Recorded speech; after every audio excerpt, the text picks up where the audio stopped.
Meeting of December 18th, 2024, December 17th, 2004 is now in session. Adequate notice of this meeting as required by the Open Public Meetings Act of 1975 has been provided by the annual notice published in the Home News and Tribune on December 18th, 2023, and has been posted in the main lobby of Municipal Complex on December 18th, 2023. Please join me in the Pledge of Allegiance to the flag. Pledge allegiance to the flag of the United States of America and to the republic for which it stands, one nation, under God, indivisible, with liberty and justice for all. Madam Secretary, roll call, please. Mr. Bignell? Here. Ms. Shaw? Here. Mr. Ayotte? Here. Mr. Chabra? Here. Mr. DeVay? Here. Mr. Siddhartha? Here. Vice Chair O'Gorman? Here. And Chairman Kumba? Here. Thank you. Madam Secretary, minutes for consideration. November 26, 2024, minutes for approval. What's the board's pleasure? Motion approved. Second. Motion made by Mr. Sadata, second by Mr. Chabra. Roll call, please. Mr. DeVay? You can- Yes, Mr. My name? Okay. Yes on the motion. thank you. Mr. Chabra? Yes to the motion. Vice Chair O'Gorman? Yes. And Chairman Kumba? Yes on the motion. Madam Secretary, resolutions to be adopted. We have one resolution, Z45, 2023, Juana Lopez. This was granted. What's the board's pleasure? Motion to approve. Second. Motion made by Mr. Chabra, second by Mr. Sadata. Roll call, please. Mr. Chabra? Yes to the motion. Mr. Siddhartha? Yes to the motion. And Chairman Kumba? Yes on the motion. Thank you. Thank you. We have a few announcements. Case Z22, 2024, Congregation Ahavath Israel at 1587 Lincoln Highway. It will not be heard this evening. It was improper notice. Renotice is required. Case Z34, 2023, Mohammed Zubair at 106 James Street is withdrawing and transferring to the planning board. The date will be determined and notice is required. KZ2 2020 Lamar Advertising and Penn LLC at 81 and 101 US Highway 1. It will be carried to February 25th, 2025 with no renotice required. If you're here for this KZ2 2020 Lamar Advertising and Penn LLC, it will not be heard this evening. It will be heard on February 25th, 2025. Meeting will begin at 7 p.m. here in council chambers. KZ24 2022 Old Post Realty LLC at 604 and 610 Old Post Road. It will not be heard this evening. It will be carried to April 29th, 2025 with no renotice required. If you're here for this case, Z24 2022 Old Post Realty, it will be heard on April 29th, 2025 beginning at 7 p.m. here in council chambers. Good evening, ladies and gentlemen. This is a regular meeting of the Edison Township Zoning Board of Adjustment. The board is composed of Edison Township residents appointed by the Municipal Council who volunteer their time in service to the board. The municipal land use law requires members successfully complete a land use training course administered by the New Jersey Department of Community Affairs. The board also holds in-house training conducted by our board professionals. The board abides by the provisions of the municipal land use law in addition to our board's bylaws. The zoning board is a quasi-judicial land use board, which differs from the township planning board. Under the municipal land use law, board members are required to be impartial and are not allowed to discuss any case prior to its hearing, prior to its consideration before the board. All applicants will have the opportunity to present their case before the board with the opportunity for board members and board professionals to question the applicant and their witnesses. At the conclusion of the applicant's presentation of their case, the case will open up to the public. Residents within 200 feet of subject property will be heard, followed by residents from outside of 200 feet. All residents will be sworn in. They'll provide their name and address, and then will be given 6 minutes to comment on the application being considered without the opportunity for a rebuttal. Residents may ask questions of the applicant's professionals, and board professionals. The board requests that these questions are asked prior to any commentary being made on the application. Once commentary begins, the resident's timer will begin. The applicant will be allowed the opportunity for cross-examination of their witnesses. Under the law, the chair is allowed to stop any commentary which is repetitive or is an attempt to filibuster the board. Further, the chair is allowed to stop any commentary that is irrelevant to the case or prohibited from the board's consideration. Once the public portion is closed, all public comments are ended unless new testimony is presented by the applicant. Following the closure of the public portion, the applicant will have the right of summation on their application. Following summation, the case will go to the board for a decision. This procedure has been followed by the board and is similar to procedures followed by boards of adjustment statewide. The municipal land use law requires the board to engage in a balancing act. It is not required to strictly apply township ordinances, zoning plan, or master plan.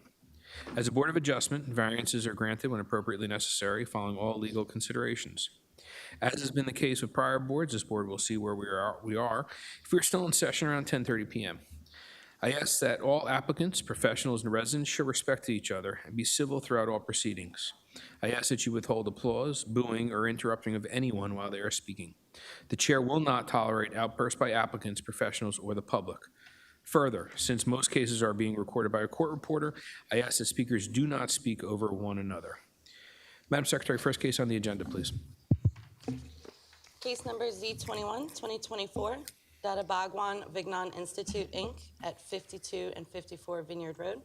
Applicant is seeking preliminary and final site plan approval and seeking bulk and use variances to convert the existing one-story restaurant bar to a two-story place of worship.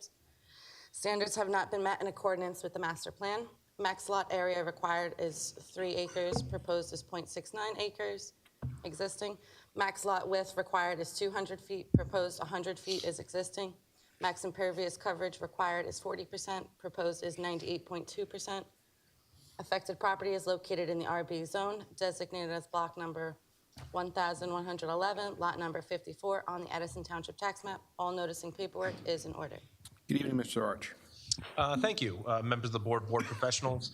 My name is Tim Arch. I'm an attorney licensed in the state of New Jersey. I'm here representing Dada Bhagwan Vignan Institute for the property located at 5254 Vineyard Road.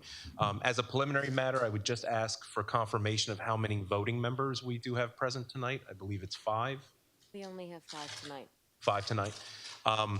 Seeing as how this does involve a D variance, what I would like to propose is that we put our testimony on the record, we put our case on the record, and then I would like to have an opportunity to just confer with my client as to whether or not we would go to a vote tonight or not at the close of testimony. It would just be a minute that I could confer with him. As long as my legal counsel agrees with it, I'm fine with that. Okay. Thank you. No issue with that. Thank you. So as was mentioned, this is a property that is currently the site of Richie's Bar and Pizzeria here in Edison. The condition of the site is in relatively poor shape. There's little or no raised curb along the roadway, no sidewalks along Johnson Street. The condition of the parking lot is currently in poor shape, cracked and deteriorating pavement, little or no traffic control measures on site for ingress and egress.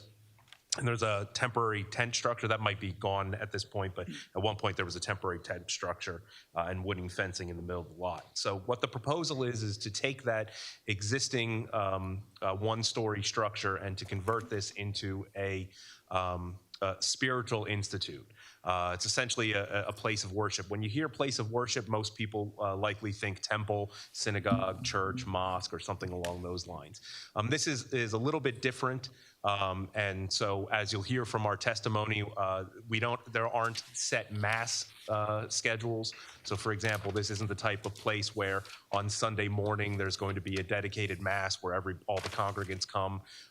This is a place that is open to all people during the hours of operation, and there aren't specific meeting times, which actually has an added benefit of not consolidating or condensing all of the participants on the site at any given time. What's nice about this site is that there's a pretty good analog that's right next door to it, which is the Dharma Drum Buddhist Center, which is a very, very similar model to what we are proposing. It's a spiritual center, and again, I only mention this because everybody's view that they have in their mind is a temple, is a synagogue, is a mosque, and you'll hear that is not actually what this proposal is.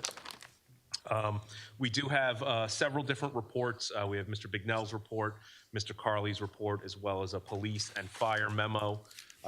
We believe that we'll be able to answer all questions in those reports through our witnesses. Just to give you a little bit of an overview, the existing building will be expanded slightly to accommodate the proposed use, but the footprint's going to remain essentially the same. There will be on the first floor a general congregation space, refreshments area, bathroom, and reception area. The applicant is also asking to keep the existing kitchen on site. The second floor is going to contain a meeting room, classroom, and kids area. And there will be a small apartment on the second floor for if we have visiting priests or gurus that come in. They will be able to be temporarily housed there. It's not a permanent thing, but just when they come in and visit. Applicant and architect is going to dive more into those in details. There's going to be significant overall site improvement to bring this site, which quite frankly, I don't think has been in front of a board or has actually gone through any sort of review in probably quite a long time, because a lot of the standards for what's on site right now do not meet the town standards for parking and circulation and the like on that lot. So we think that what we're proposing is going to be a significant improvement to what's there currently. Unless there's any other preliminary matters, I do have 5 witnesses tonight, but we'll go through them efficiently and quickly, hopefully. And unless there's other questions of me, I'm ready to call my first witness. Does the board have any questions for Mr. Archer? You may proceed. My first witness is Mr. Bhupendra Patel.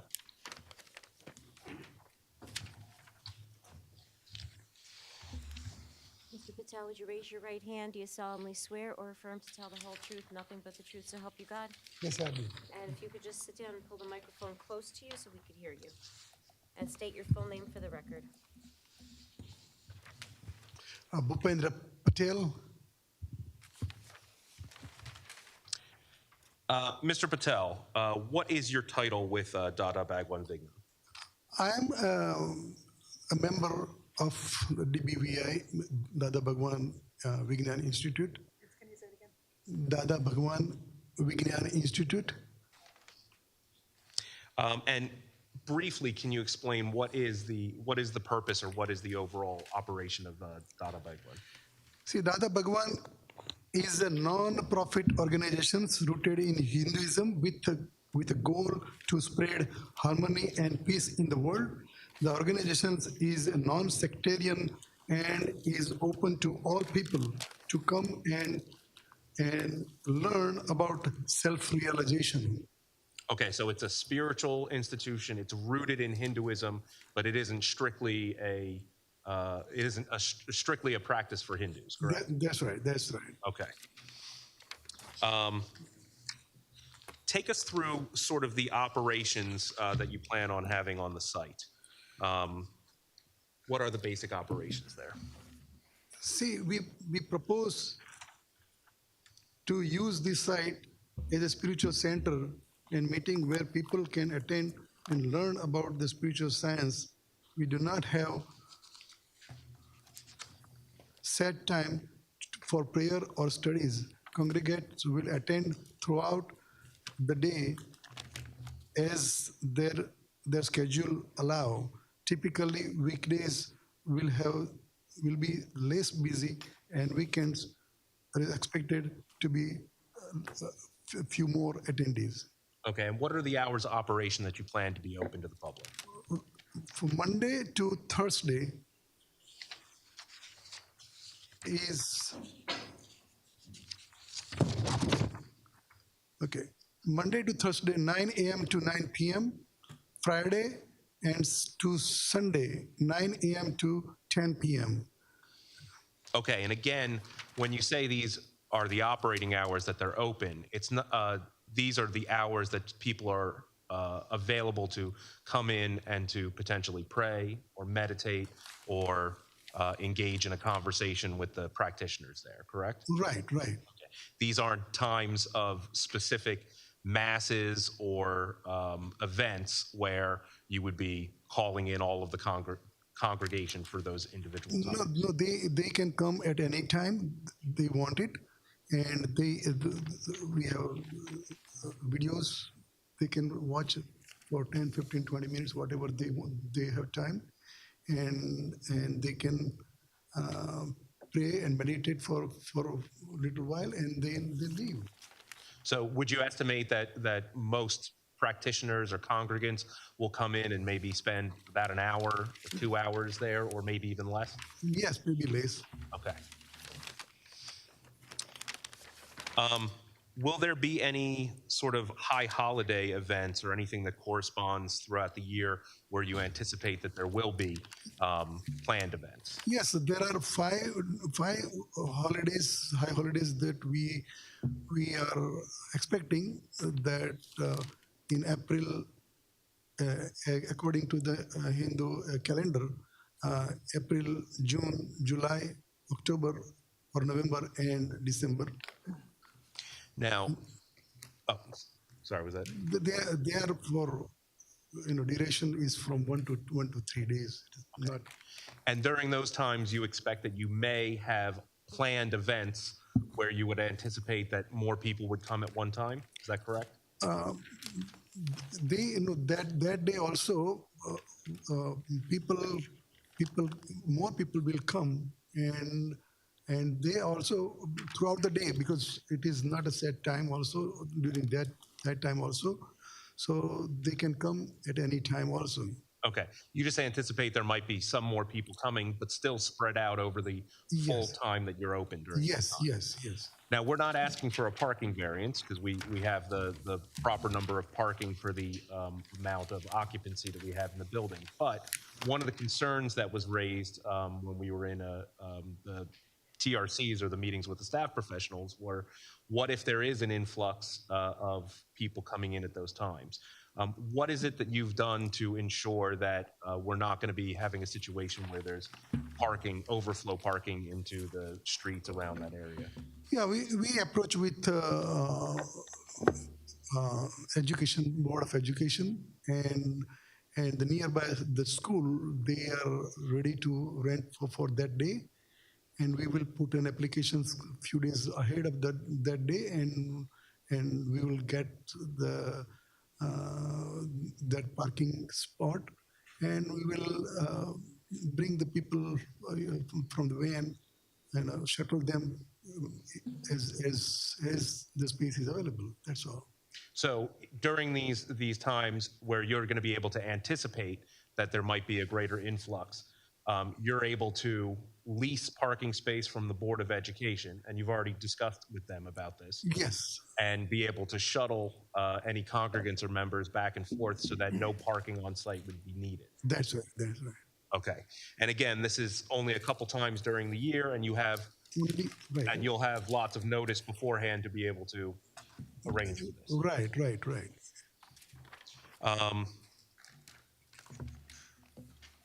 So I did mention briefly there was an apartment on the second floor. Can you just tell us what that's for, what the purpose of that is?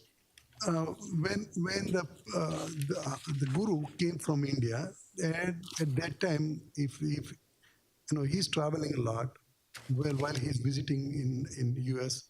So when he's here, he doesn't come all these 5 days. He comes maybe in June or July for 2-3 days. When he comes here, that time he will stay there. Okay, so it's just temporarily to accommodate That's- the guru or any sort of priest that would come. Yes. Okay. I don't believe I have any other further direct questions of Mr. Patel at this time. Does the board have any questions, Mr. Patel? Mr. Chairman. Ms. Dave? So currently, congregation, where do you guys meet? What facility you are using now? Right now we are renting one place on Ethel Road in Edison. What was the room? Ethel, Ethel, E-T-H-E-L, Ethel Road. Ethel Road. It's a regular basis you are using that?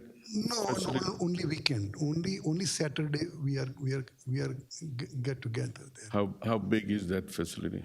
Facility, see, that also we get together about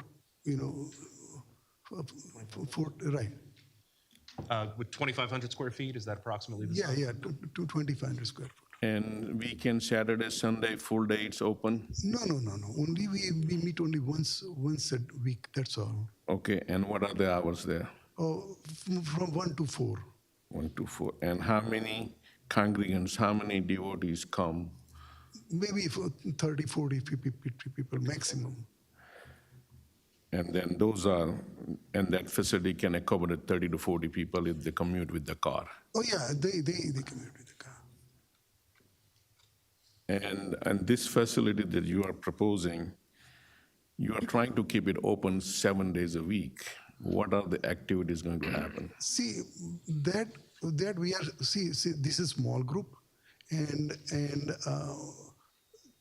we are, suppose that there are more senior citizens there, so if they want to, the asking for the Shakti in front of the God, and they will stay for few hours, and sometimes kids are there.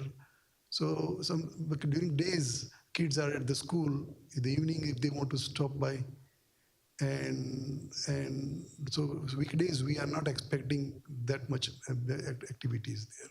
Who would be managing the facility there when people come and go? Somebody would be there, permanently there? Not permanently. Our one of the member, just like me, these are all volunteers are there, and they will, if somebody want to come there, we will open for them. If they leave, we will close. So it is not that set time for anybody to come. And then you still will have the Friday or Saturday or Sunday get-together still will happen at this new premise? Yes, Saturday, Sunday. And you are just like expecting- pardon me? You are expecting no more than 30, 40 people, or you're expecting bigger crowd? No, not bigger. We can see that whatever we have right now, 40, 50 people there. So those people are constantly coming there, and they as it is better for them their own place. So they will like to write in front of renting. Now they have own place. So right now they are asking for 1 to 4. Now since our facility is there, somebody say, "Oh, I want to go 9 o'clock." They can go 9 o'clock for half an hour, 1 hour, whatever. And somebody wants to go. So we have more flexibility now within those people that come at any time there. So I'm a little bit familiar with Dada Bhagwan activities, good, and good. Deepak Bhai comes Deepak here. I don't know how often he comes, but I know that whenever he comes, you have big groups get together, Right. and you have the what is that hotel in We on hotel, Woodbridge? Yeah. So you're usually- still going to maintain a bigger crowd, not using this facility, No. somewhere else. No. We are, see, when Deepak Bhai comes, thank God that you know the Deepak Bhai. I've been there a few places. I've been there a few times. I said thank you for knowing Deepak Bhai. Deepak Bhai, D-I-P-A-K. D-I-P-A-K-B-H-A-I. See, What does that mean? No, he's a guru. He's a guru. Spiritual guru. So whenever he comes, we always rent the bigger hotel, because we know that this facility is not meant for that. Yeah, so I just want to make sure that bigger events are not taking place here. That's good. That's right. We always see. Last year we had a double tree in Piscataway. This year when he comes, we have Delta Hotel in Allentown, Pennsylvania. So you're still going to continue using those Oh, yeah, facilities for big definitely, events? definitely. Big events are not going to be here. 100%. No. Okay. We cannot accommodate that. And what about the, Mr. Patel, can you just do me a favor? You're going to tire out the court reporter. So when Mr. Dave is finished with his question, then you could respond. Sure. Just because the back and forth and talking over each other, and I know it's not intended, I see. but it's just making her job a lot harder. Sure. Thank you so much. Thank you. so currently there are 2 tenants in the existing building. You're taking over the whole premise, correct? Yes. Okay. And the current existing kitchen, you're getting rid of the kitchen? No, kitchen we will keep it because we have to serve the food for prasad. Okay. It's a full-fledged kitchen, or it's just only for the prasad? You're cooking there, or you're not cooking there? No. The kitchen is there, so we have to cook there. Okay, so anybody who comes there, Saturday or Sunday when there would be cooking happening at the site? Yeah, because we have to And prepare you will be the. serving the meal there as Right. well? Yes. Okay. And the kitchen is big enough to Oh, yeah. cook 40, 50? Yeah. 300 square foot. If you see in the square in the map also, it is a 350 square foot. Is not a big. Right now the Richie pizzeria, same thing. We're gonna keep it. And is this facility ever going to be used at banquet, rented for parties or as a party hall or something? No. It's It's for strictly for spiritual purpose, the big hall? that's it. Okay. And then you said that you also made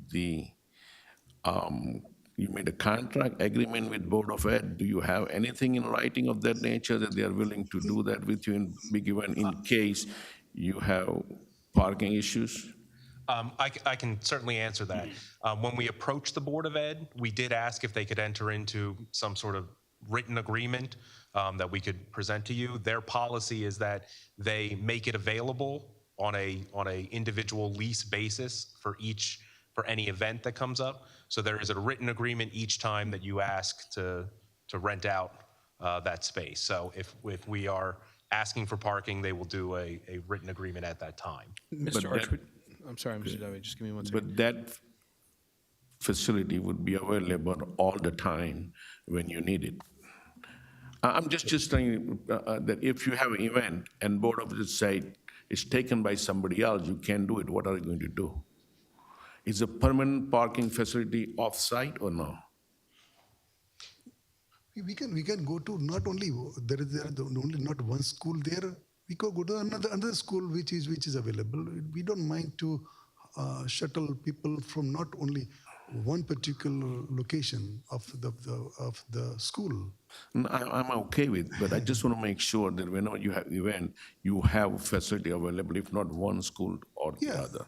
So you are making sure that Board of Ed would give you some kind of guarantee that something would be available where you can park and commute the people back and forth. If the board were to look favorable on this and wanted to make as a condition that we would have to provide any time that there was going to be an anticipated event, that we would have to provide proof to the township that we had adequate off-site parking and shuttle service, we would certainly make that a condition. Yeah, that would be probably part of the conditions, because I know that neighborhood, and this is right there where you have this Sam's supermarket there, and that's a busy junction there, you know, and we are right in front of that facility. So I can understand it. And the hours are Monday to Friday and after 9 o'clock. What did the hours you said? 9 to 9. 9 to 9 Monday to Thursday, and Friday 9 to 10. Okay, and after 10 o'clock, all the lights would be shut down, parking lot would be empty. Be empty, right. No storage, nothing, no overnight parking there as well. That's right. Thank you, Mr. Chairman. Thank you, Mr. Dave. Any other members of the board have questions? Mr. Chair, I have a question for the Chhabra. applicant. So you mentioned currently your gathering occurs on Saturdays, 1 to 4 p.m., is that correct? Yeah, 1 to 4 p.m. Okay, so you said approximately 40 people in the 2,500 square feet. Would it be safe to say that since you're increasing the space from 2,500, which is existing, to 11,900, close to 12,000, would you say that the number of people would increase to 200 too, or is that a safe assumption? We hope that people like to understand the science about it and take the interest in it, and it may more people can would like to know about it. Okay, so One of it's safe to say that by making it basically 5 times greater than the existing location, you're going to be increasing the occupancy level by 5 times. One thing that I can certainly say is one of the things that was mentioned in one of the, and I believe it was Mr. Pignell's report, the capacity that we have set up, and the architect will get more into this and possibly the engineer as well. We've set it up so that there's a max capacity of 175 people at any one time in the establishment. So we would also make as a condition, if the board were to look favorable on this, that we limit any capacity to 175 people. It's certainly, there's always the expectation that we're going to grow from the 30 to 40 people that are coming consistently right now. But we're happy to set that cap. We don't think it's going to be an issue that it's going to increase by 5 times just because the space is bigger. Okay, yeah, my only concern was making it 175 individuals on a Saturday, 1 to 4 p.m. across the Sam's Club. That junction does get busy. That's what was my concern, but thank you. But to be clear, the 1 to 4 p.m. that's happening right now is only because the location that they're in right now, it's limited to those time periods that they can use that location. By having a location now that they can have more hours open and can allow more congregants to come in at different times, it spreads out that congregation throughout the week so that you don't have a concentrated group coming at just that time on Saturdays. Understood. Thank you. Board have any other questions? Mr. Chairman, Vice Chairman? you have 5 holidays high holidays per year. Do you have the dates for that? No, dates are not set because we don't know when somebody from India coming on those days. We don't know. All right. The next door is another house of worship. Have you coordinated with their schedule? We met them, but we didn't. I didn't ask him what is their hours or so. I didn't. So there was no coordination with the neighbor? At this time, no coordination there. We did reach out to them as to inquiring whether they would be willing to enter into a long-term parking agreement to possibly use some of their parking spaces when they're not in use. That was not something that we were able to put together. In terms of coordinating with their schedule, if they're having an event, that's certainly something that we can certainly do moving forward. My understanding is that quite frankly, it's a very, very quiet and not very busy or intense use next door, which is similar to what we're trying to model it on as well. So we think it's going to be generally a pretty quiet and a pretty limited use. Which is my understanding of what the Buddhist center is that's right next door. All right, thank you. Board have any other questions, Mr. Patel? Okay. Mr. Patel, I have one question I have. So the celebration of the holidays, do they occur during the week or are they on weekends? Celebration of Of the holidays. So you say you celebrate 5 holidays throughout the year. Those celebrations, would they occur during the week or would they happen on the weekend? that Or is it variable? is a variable, right? Okay. Because my concern is that you're working through this agreement where your offsite parking overflow would go to a school. So if your celebration occurs during school hours, we have a problem because parking lots are going to be used for school use. Right, but usually because we'd like to have people have more time on weekends. So usually Saturday is our good day. That's why we meet here on Saturdays. So people have more the school because we encourage children also to come there. So most probably our weekends will be more convenient for us. Okay, and if it's during the week, would it be beyond school hours, say after 3-4 p.m.? If it is, during weekdays, we are not anticipating that high holidays. Okay. And suppose if it is there, then it has to be after 5 o'clock. Okay. Okay. All Is right. it safe to say that you have the flexibility Yes. to be able to number one, know when these are going to occur with long enough out to coordinate the parking and to coordinate the days that it's going to happen? It's not strictly a specific time on a specific day that you need to have a event, correct? You have some flexibility there. Yes. Okay. All right. Thank you. And then the use of the proposed apartment, could you provide an estimate as to how many nights per year that would be used? No, for high holidays, I said 1 to 3 days. So suppose in Would it be fair to say less than a month out of the year it will be occupied? yes, yeah. A couple days on each high holiday that maybe have a visiting guru or priest come? Right. So if so approved, you'd agree to a condition, so not to exceed 30 nights per month? 30 I'm nights. sorry, per year. apologies. 30 nights per year, yeah. Trying to think how many months we could do that. Yeah, I'm with you. No, that's right, you are right. 30 nights per year, you would agree to that as a limit if Yes, so approved? yeah. Okay, all right, thank you very much. Sure. Okay. Mr. Dave? So I'm a little confused. I thought that 5 events that you have, big events, is only when the Deepak Bhai comes from India, correct? Or you have other 5 events, smaller events that you want to do at this center? That's right. Small event when he's Deepak Bhai's close disciple, we call is Aptaputra. When Aptaputra comes, suppose they come in April, so they come for 1 or 2 days. But are you expecting big crowd for them as well? No, not big house, as Mr. Ark said, that they come, but a different. The attendance will be different because they are going to be whole day, so they are coming during day or whatever the people want to come. I just want to make sure that when Deepak Bhai comes or somebody comes, you always have those events because sometimes they stay here 3, 4, 5 days event or long weekend events. You always have those events somewhere else. The other 5 events that you're talking about are not pulling that big crowd, and you still want to use this facility, this center, for those events without creating any parking issues. That's what my Yes. understanding, and that's your understanding? That's right. That's Okay, right. all right, okay, thank you. Thank you. Any other questions? Mr. President? Wow.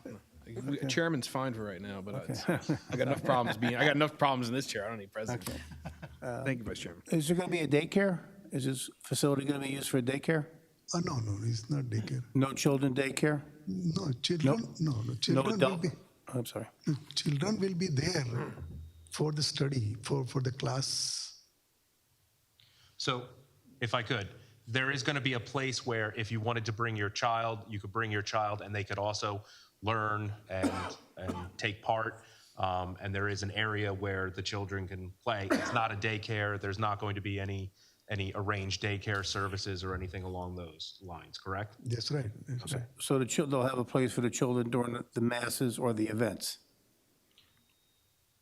I don't want to say masses, but if you brought in your child, there would be an area where the child could play or be supervised while you're meditating or praying for when you're there. But it's not a set daycare. For example, you can't drop a child off and then go to work and come back and pick your child up, and that's not the purpose. And then there's no adult daycare either? No. Similarly, there's no Okay. there's no adult daycare services. This isn't a facility where you're dropping somebody off and picking them up later. Okay, and what about a lunch? Are you going to serve a daily lunch? No, I don't believe there's any daily lunch. Again, there is an aspect of the religion that involves offering food, and that is an aspect of it. So there will be food that is going to be prepared there and is going to be available to congregants to come and make offering. But there is not going to be a set lunch, and there's not going to be any commercial sales of food or anything along those lines. Okay, thank you.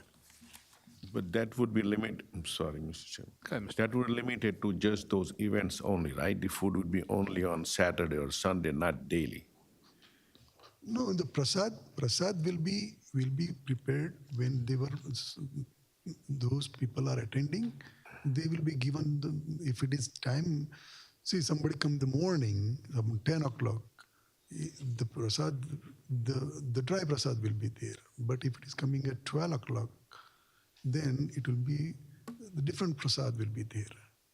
So So the food prasad will time be- from 9 to 9, the food would be always available and cooking would be there all the time? No, not we cook. We cook and we give the prasad to the Bhagwan first, and then whatever the prasad we give it to Okay, that's Bhagwan. just the offering to the God and then Offering, whatever, and then you... then right. Okay, got it. All right, thank you. Any other questions? Okay, thank you very much. Thank you, sir. Thank you, everybody. Thank you. Our next witness is Mike Marinelli, our engineer.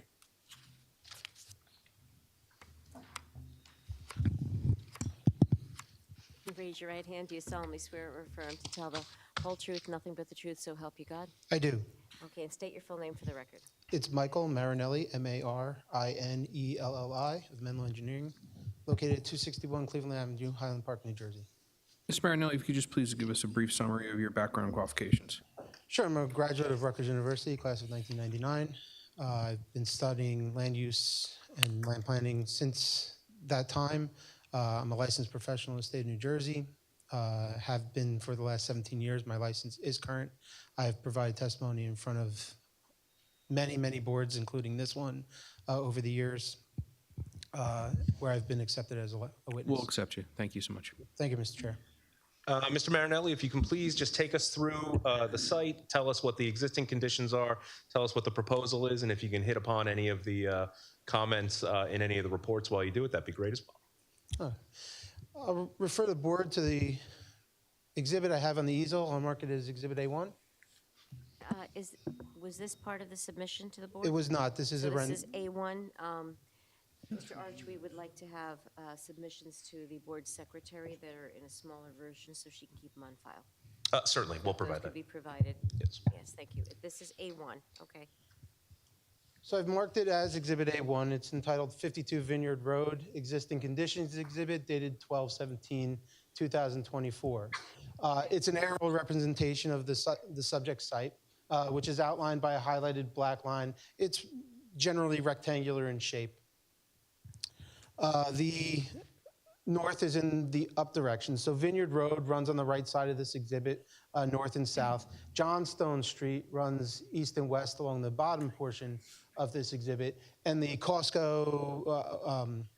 Sam's Club Center is immediately across the street via this signalized intersection. The lot is designated as Block 1111, Lot 54 on the tax map of Edison Township. Properly commonly known as 52 Vineyard Road is located, as I said, on the northwest corner of the intersection of Vineyard Road and Johnstone Street. The property has existing access points along both frontages. Actually, if you can note on this exhibit, both the eastern side of the property and a majority of the southeastern portion of the site, there's actually perpendicular parking. So it's not really driveway access, it's depressed curb where patrons who currently are patrons to the existing restaurant/bar pull in perpendicularly off of the two frontages. There is a remainder parking lot on the western side of the site. Overall, the property is approximately 0.9 acres and is located entirely within the RB residential zone. Although it is a residential zone, there are conditional uses in that zone, one of which is a place of worship, but we do not fit all of the criteria for that conditional, which is why we're in front of the land use board this evening. As you can see, the site is surrounded on mostly on the Vineyard Road side are commercial in nature, as the Dharma Drum, a religious facility, is immediately to our north. There are the daycare center across Johnstone Street on the south, and then the western side is a continuation of the RB zone with single-family residential. As you can see, the site is currently developed with an existing bar and pizzeria, commonly known as Richie's. I'm sure many have been there over the years. It's approximately 6,653 square feet in size. There are 65 spaces on the site. However, only 50 are currently available due to the canopy that was put behind Richie's during COVID and has been utilized as an outdoor tiki bar exterior dining and some recreation. You can see in the aerial, there's some cornhole boards and picnic tables out there as well. So what we're here this evening seeking approval for, if I may mark this as Exhibit A2. Mr. Marinelli, before you continue, I just wanted the record to reflect that Mr. Carley has arrived. Thank you. Well, I'm happy to see you.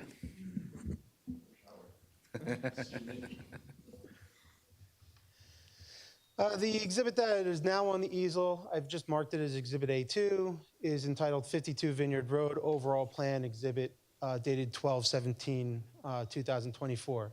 It's the same subject property with the aerial background as you saw in Exhibit A1. However, we've highlighted in different colors the proposed improvements to the subject site. You'll see the lighter brown color is the existing footprint of the existing bar and restaurant. There are two darker areas on the northwest and southwest portions. These are areas where the existing building has jogs in it, and you'll hear a little bit more from the architect, but the intention is to square off the building to provide a little bit more square footage on the first floor and then add a second floor onto the facility. As part of the improvements, you'll see that the outdoor seating area and canopy and fencing are to be removed. And then the additions that are being constructed are on only 568 square feet on the first floor, the second story being 4,721. As was noted earlier, the total square footage of the building when it is 2 stories would be 11,942 square feet. You'll also note that we're significantly improving the circulation of the site.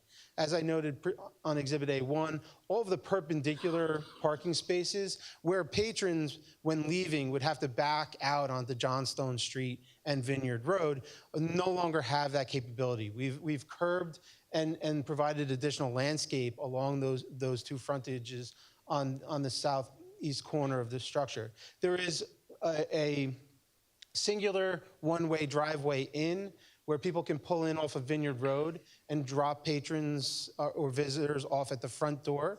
And circulation continues to the south, to the corner, and then ultimately west, where there are 4 parallel spaces available immediately adjacent to the building, and then a full circulation driveway with only one egress-ingress. So all of those openings and flush curb and all of that is being removed in the proposed condition so that patrons coming and going to the new facility, the religious facility, will have a 2-way driveway in and out off of Johnstone Street and a simple ingress off of Vineyard Road. It was requested by your professionals, and the applicant has agreed to mill and overlay the entire parking area to provide a fresh new slate, restripe it to provide 40 9 by 18 parking spaces. It's actually 36 9 by 18 parking spaces. The parallel spaces are 22 feet long in order to provide better access when parallel parking. We also are providing 4 EV spaces, which the applicant gains credit for. So we're proposing 44 spaces where 44 spaces is required. I gave you the square footage of the building, but the parking calculation for a facility like this, a religious facility, is based off of number of seats. Now, this facility doesn't necessarily have seats, but if you refer to, and I'm sure the architect will speak to it, there are prayer positions for 175 patrons, and that's what our parking calculation was based off of. As Mr. Arch had indicated, the applicant would also agree to a condition of the approval to limit that occupancy to 175 patrons at any given time. We are providing brand new ADA spaces and accessibility into the proposed facility. In addition to milling and overlaying and providing brand new striping, the applicant is also proposing to beautify the site with improvements to the frontages.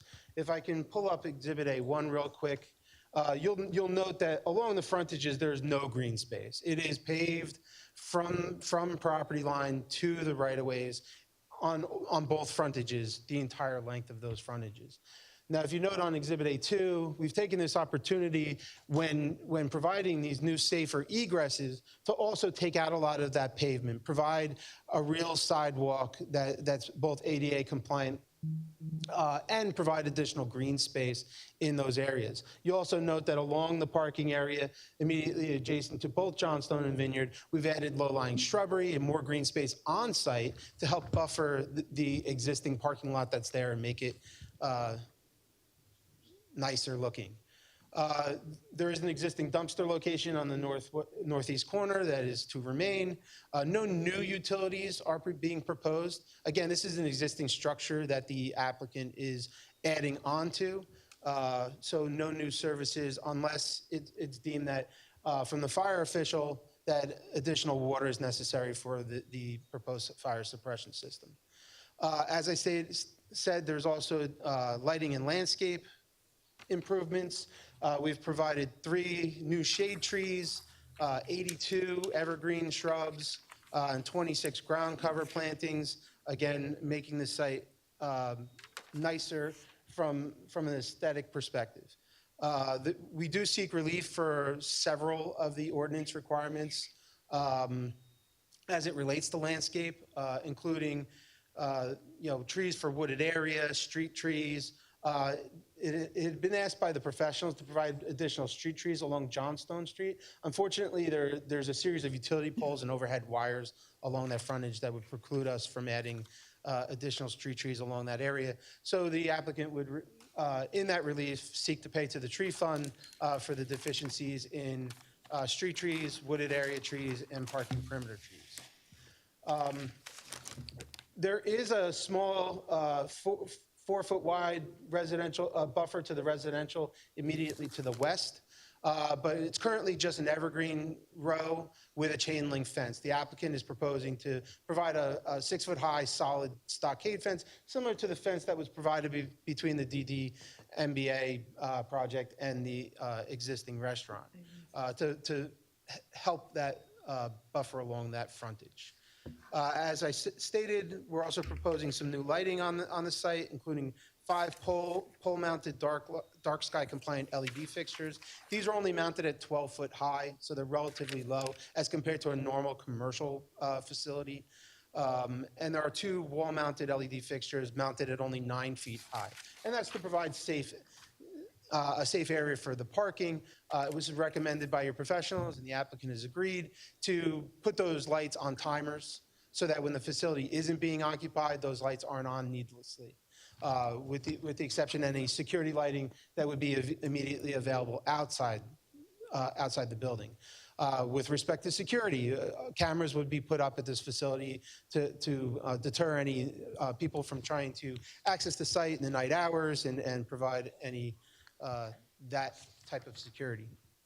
From a stormwater management perspective, you can see we're reducing impervious coverage. We don't trigger the stormwater management rule as it relates to the BMP. There's not a quarter acre of new impervious. In fact, we're reducing the impervious coverage on site.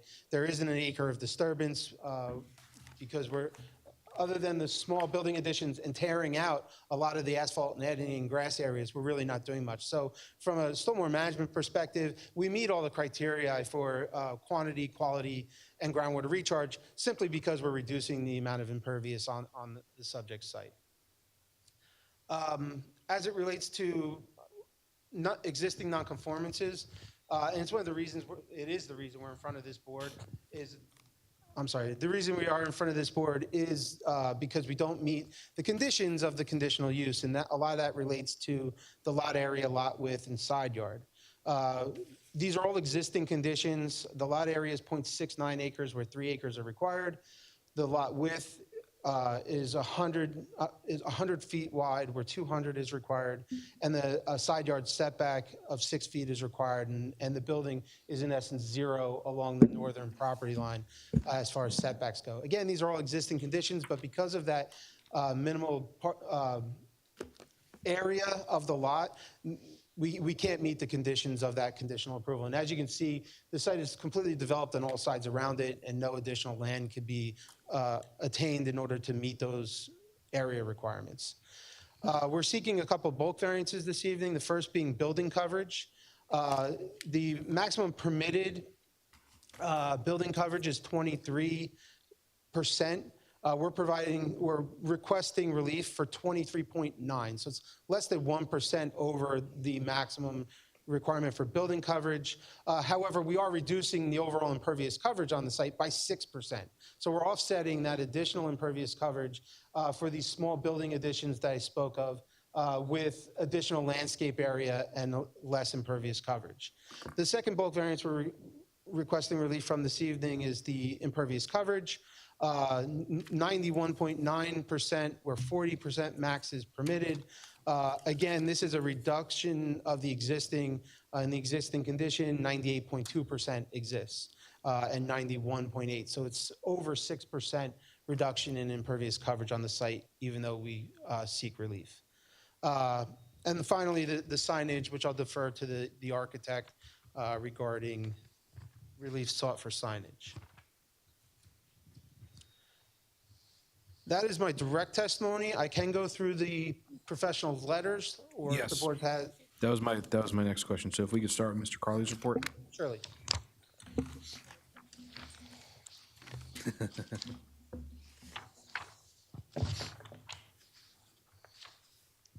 I'm referring to DNR, Delaware Raritan Engineering Review Letter dated December 11th, 2024. I have had the opportunity to review that letter in detail, and we agree to comply with a majority of the comments contained therein. The only notes that I wanted to make, I believe I provided in my direct testimony, but there was a question, there's a question related to security, whether security would be provided. And as I stated, cameras will be implemented at this site, both internally and externally, for security measures. With the exception of providing that testimony that he requested, I believe we can address all the other concerns or comments within that letter of December 11th, unless Charlie had any additional questions. Mr. Carley?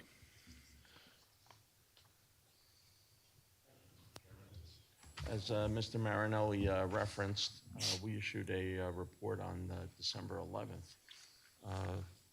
And as his testimony avers, it's an existing facility. Traffic that's caused by the existing use certainly would be more intensive than traffic that would be caused by the proposed use. What I like from a traffic access perspective is presently you can just pull in to the parking lot about wherever you want to along the property's respective frontages on Vineyard and Johnstone. In the proposed condition, you'd have two managed accesses. But we do ask Mr. Marinelli to provide testimony relative to the operations engine, the operational area of the signal. The driveway that you're proposing, which is a full access driveway on Johnstone, in your professional opinion, would that interfere with the operational area of the signal? In my professional opinion, I don't believe so, but we do have a traffic engineer as one of our witnesses this evening that I think would be better suited to answer. Okay. And then that's the big question from my report. The rest of the report has to do with just making sure you are providing modest stormwater management improvements, making sure your points of connection are adequate, your downstream conduits are clear and in good shape, and I'm sure you'll do that. And then also just making sure and certifying that your existing sanitary and potable water supply services are adequate to the proposal. I would expect that they are if you're going from a bar restaurant use to a house of worship use, but it's your license, and we would like you to put your seal on that. Of course, we'd agree to comply with all of those conditions, as are stated in the December 11th letter. Okay. Thank you, Mr. Chair. Thank you, Mr. Carley. Mr. Bignell?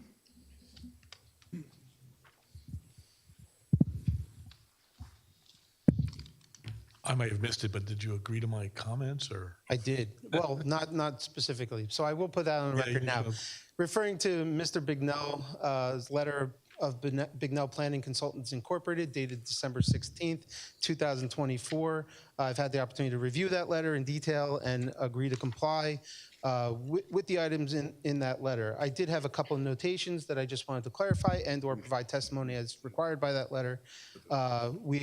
again, have agreed to limit the occupancy to 175. I believe, Mr. Bigdell, in your letter, there's Yeah, a typo, it says 75, but Yeah, it should is say in fact 175 occupancy. There is a request to provide additional buffering. We can't provide additional buffering without losing additional parking, right? You'll see that we've modified the existing asphalt as much as is possible. There is an 8-foot buffer along the frontage, which we added additional landscape that, again, is significantly better than the site exists today. And referring him to Mr. Carley's comments earlier, even this driveway being shifted down is significantly better as it relates to the traffic signal at Vineyard Road in the proposed condition. I noted that we are, in lieu of additional buffering, we're also providing a 6-foot high solid fence along the western property line and agreed to mill and overlay the entire parking lot as it relates to landscape. There was a comment or suggestion that we increase the caliper of the trees, the deciduous trees at planting, and we would agree to do that Get you credit. for extra credit for our deficiency in landscape. Mr. Chairman? Mr. Brunel? Yeah, I don't have no problem with the reduced buffer. I would assume that the prior activity made a lot more noise in the middle of the night than the new activity coming out of the bar. So I think that it's an improvement. Great. Mr. Brunel, you have anything else? The pipeline buffering, Yes. all right, you'll submit the letters. And then what else? The loading at the facility. Do you anticipate loading at the site or? We do not. I Okay. mean, there are no real anticipated deliveries, and any such deliveries that would be made would be the standard FedEx, Amazon truck that wouldn't occupy or necessitate a loading area. So they should seek a waiver for the loading requirements of the ordinance. And I agree with the 175. That was just a typo on my part. Okay. Thank you. Thank you, Mr. Brunel. So before we go to the board, I actually have one question. So your proposed fence on the western property line is proposed at 6 feet? That's correct. But on your frontage, you're proposing up to 8 feet of buffering? Would you consider bringing your fence line up to 8 feet? Yeah, so just to be clear, the 8 foot is the width of that buffering. Okay. Not the height. Okay. But yes, the applicant would agree to provide an 8 foot high on the western? on the western. Okay. I just wanted to Frontage. ensure some more greater privacy for the residential adjacent. Surely. And that is also up on a small retaining wall. It's a wooden retaining wall that exists today. So providing the 8 feet would really help with mitigating to the property owners to our west. Excellent. Thank you very much. Does the board have any questions for Mr. Marinelli? Can I? Oh, go sorry, ahead. I'm Mr. sorry. Chairman. We did have 2 other review letters. Oh, yes. The police and fire. So Yes, if I please, could touch please. on them briefly. Yes. We have a letter from the Edison Township Traffic Control Coordinator from the Police Department dated December 6th. In his letter, he notes that we're seeking relief for a variance on on-street parking. That's not accurate. I guess he misunderstood. I'm not sure if he was looking at the existing condition where there is parking that backs up into the roadway, but I just wanted to be clear that we aren't proposing any on-street parking. He does make a note that he'd like to see no stopping or standing signage and striping being added along Johnstone Street on the north side along our property. Unfortunately, that's like a township committee ordinance that has to be passed. So should this board want something like that, they would have to go to the town council and request them provide that. We wouldn't have to. You'd have to. It would bounce back between the two of you, I guess, is what ultimately happens, right? yeah, Because it's a new ordinance. It's like bouncing Jell-O. We don't bounce Jell-O with them. But go So we ahead. would like to not have to provide that, but should the board require it, of course, we would work with you in order to get that obtained. And finally, I have a letter from Edison Township dated December 5th, 2024, from the fire chief. The easier of the 2 comments is provide the existing and proposed fire hydrants in the area. Of course, we would provide that plan and get his opinion on whether additional hydrants would be located nearer to the site. The second, though, is a turning radius compliance plan for the fire truck in Edison. If I refer to Exhibit A1, you'll see that even today, a fire truck isn't able to traverse on the eastern and southern side of the existing building. That's not changing in the proposed condition. There's just not enough geometry there for them to be able to make that maneuver. So as if there were a fire there today at the restaurant, the fire company would have to fight it from the two frontages. Additionally, in my experience, and the fire code specifically, fire trucks aren't supposed to be parked within what's considered the fall zone of the building. That's 1.5 times the height of the structure, right? So with a 20-foot structure, you can't have a fire truck within 30 feet of a building anyway. And there isn't 30 feet of pavement available in either the existing or proposed conditions. So we'd seek relief from providing a truck movement that shows a fire truck being able to navigate the southeast corner of the building. We can show something entering Johnstone Street and parking inside the parking lot should the fire company want to fight a fire from inside the parking lot, but that would be the extent of what we'd be able to offer the fire official. If so approved, would you agree to provide this in writing to Chief Toth, and then possibly meet with him, whatever he prefers, so this issue can be resolved? Yes. Okay, thank you. Okay. I'm done. Does the board have any questions? We have a traffic engineer. We did that already. We do. Right? Okay, thanks. Mr. President. Mr. Sadada? Yeah, do you have handicap parking spots? And then is the building accessible to handicap people? Yes. They're located, so in the center island of parking, they're located on the eastern side of that, closest to the entrance. Okay. And the grades are such that it is compliant into the building. Okay, and there is no basement, right? There's not that I'm aware of, but I defer to the architect. Okay, thank you. Thank you. Any other questions? Okay, all right. Oh, Vice Chairman? Okay. In reference to the loading docks, so the kitchen's not going to require any loading docks?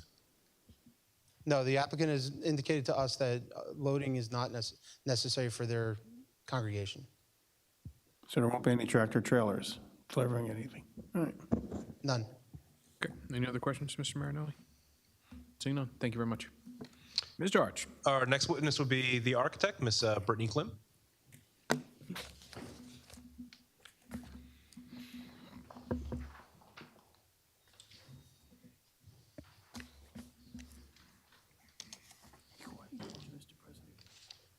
Because I'm wearing a red tie.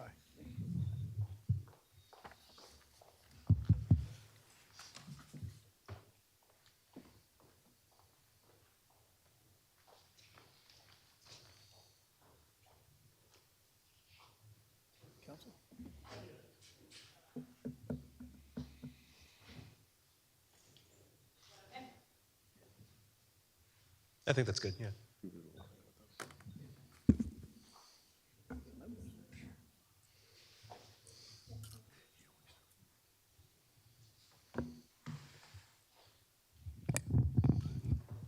Hello. Hello. Would you raise your right hand? Do you solemnly swear or affirm to tell the whole truth, nothing but the truth, so help you God? Yes, I do. And please state your full name for the record. Brittany Klim, K-L-I-M-M. And Ms. Klim, if you could please give the board a summary of your background qualifications. Sure. I'm a licensed architect in the state of New Jersey. I have a bachelor degree from Northeastern University as well as a master's degree from Northeastern. I've been licensed in the state of New Jersey since 2012. My license is in good standing, and I've presented before many boards, but not here in Edison. Well, welcome. Thank you. We'll accept you. Thank you. Ms. Klim, if you can please just briefly take us through essentially what the floor plan is going to look like, and if you could focus on the signage as well, because I know we're asking for some relief on that. All right. So the first page I'm going to show you was submitted. It's A1.01, and it shows the existing building and photos of the existing 4 facades. The existing building is 6,653 square feet. It is, as previously stated, a bar and restaurant. It provides liquor and pizza, and it's in a deteriorated condition at the moment. And as you can see in many of the images, there's a lot of haphazard signage going on. Flipping to A2.01,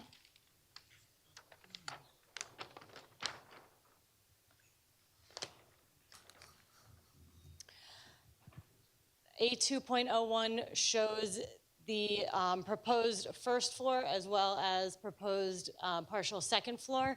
We're squaring off the back of the building with one straight line and squaring off the front corner. The new footprint will be 7,221 square feet.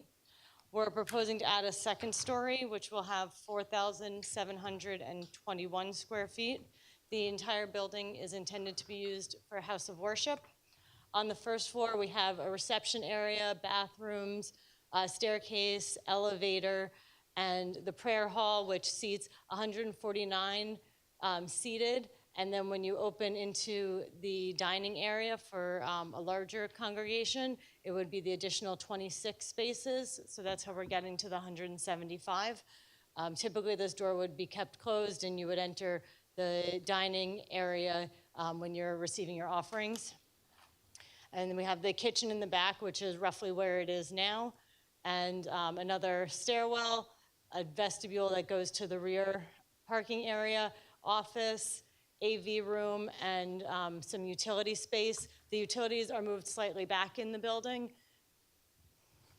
Upstairs, we have a meeting room, kids' room, the staircase and elevator that come up, a classroom, toilet rooms, corridor space, storage, and in the back we have the small apartment. It is a studio apartment or studio space similar to like a hotel room with a small kitchenette in it, and a bathroom for the priest who is visiting, as well as access to that rear stair. And then there's an area where it is the prayer hall below. That area is not filled in with second floor space. Going to the exterior facade. So we're proposing completely new finishes throughout the building on the exterior as well as interior. But on the exterior, we're going to have stucco and new windows. It's going to be a big enhancement from what's currently there. We're getting rid of those, there's pilasters that run along the edge of, I think it's Johnstone Street, and those will be removed. We have two signs, one on each corner, well, one on the corner here and one on the center on the front for wayfinding. And they'll be, while we do have a variance for those, they are going to be much less substantial than what is there now and much neater. They're going to be internally lit, pin-mounted channel letters. And as I stated, they're going to provide wayfinding. They won't be distracting. They're going to help clean up the site, and they will coordinate with the rest of the architecture of the building. The building is going to meet all the ADA codes, and it's going to be a big enhancement to what is currently on the site. This is a rendering. I don't know if this has been marked in or not. I don't know if that was provided. Okay. To be on the safe side, if we can just mark that. A3? Oh, was? A3. Oh, no, A3, Rachel's and saying we'll no, also so- need again, that to be, thank Yep. you. So if we can just mark that A3 as the architectural rendering? Yes, architectural rendering. It is showing primarily from Vineyard Road, but also showing this side along Johnstone. And here you can see, as we discussed the signage, you can see how it will appear on the building. And you can see some of the landscaping that the engineer spoke to, and striping and new asphalt and new parking layout. That completes my direct testimony. Thank you. And just to be clear, none of those signs are facing the residential areas that are in the back, correct? That is correct. They do not face the residences. I have no further questions. Thank you. Does the board have any questions, Ms. Klim? Yeah, Mr. Chairman. Mr. Dave? The canopy, what's the size of the canopy? Let me see if I can pull it off the plan. I'm just looking at a smaller version of the same plan. The front one is 15 feet wide by 10 feet deep, and the rear canopy is 9 feet wide by 5 feet deep. And the 10 feet is coming on the You're using that entrance from the 10 feet is vineyard, coming out. yeah, you're using that vineyard, your ingress to drop off the congregants, right? Correct. In front of the canopy. I just want to make sure the canopy is high enough so vehicle do not hit that canopy. What's the Yes. height of the canopy at the bottom of the canopy? Let me see if it's on my elevation. Yes, 11 feet. Okay, The so- front is 11 feet, the rear is 10 feet. So 11 feet should be enough to clear Yes. the vehicles. Okay, thank you. Thank you, Mr. Chairman. Any other questions? Mr. Chair? Ms. Chabra?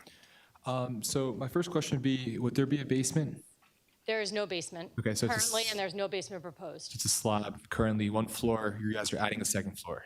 Correct. So the existing floor right now, it's the roof, that roof would be ripped off and a replacement? What is proposed in the plans? Yes, there will be an addition. The second floor is a new addition. The existing roof will be ripped off, new structure will be provided, the second floor, and then on top of that, a new roof system. And I actually did not include in my testimony yet, the building will get new insulation throughout, so it'll be brought up to a higher energy code. Okay, and I see as per the plans, the 7,221 square feet for the first floor, that is to remain. There's no additions to the existing first floor, the footprint is to remain the same, is that correct? That is not correct. The first floor currently has a notch on the side facing Johnstone and Vineyard. And then in the rear, there have been a series of, I don't know if they're additions or original, but the back is quite jagged and we're squaring it off. So right now, it is 96 foot 4.5 inches at its deepest. And in the proposed plan, it is identical, and we're squaring off the back. It's 96 feet, 4.5 inches again. Okay, and the top floor is roughly going to be approximately 2,500 square feet less. Yes, that seems about right. And it's just going to be open from the top? The prayer hall is a double height space, Okay, similar to what we're in here. It'll have more ceiling height. okay, and what's the ceiling height for the first floor and the second floor?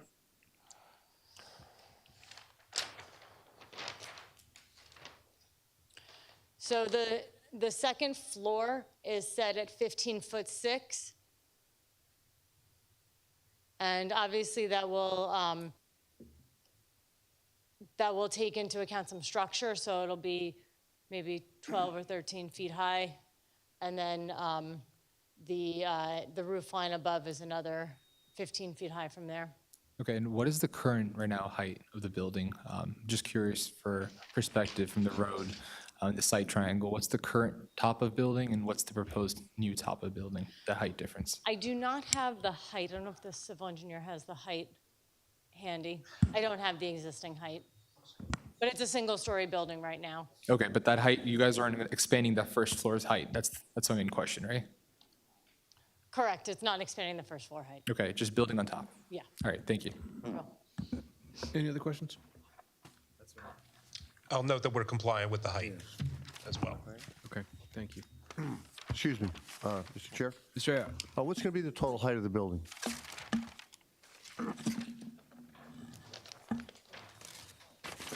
The total height of the building is 34 foot 6 inches, Okay, all right,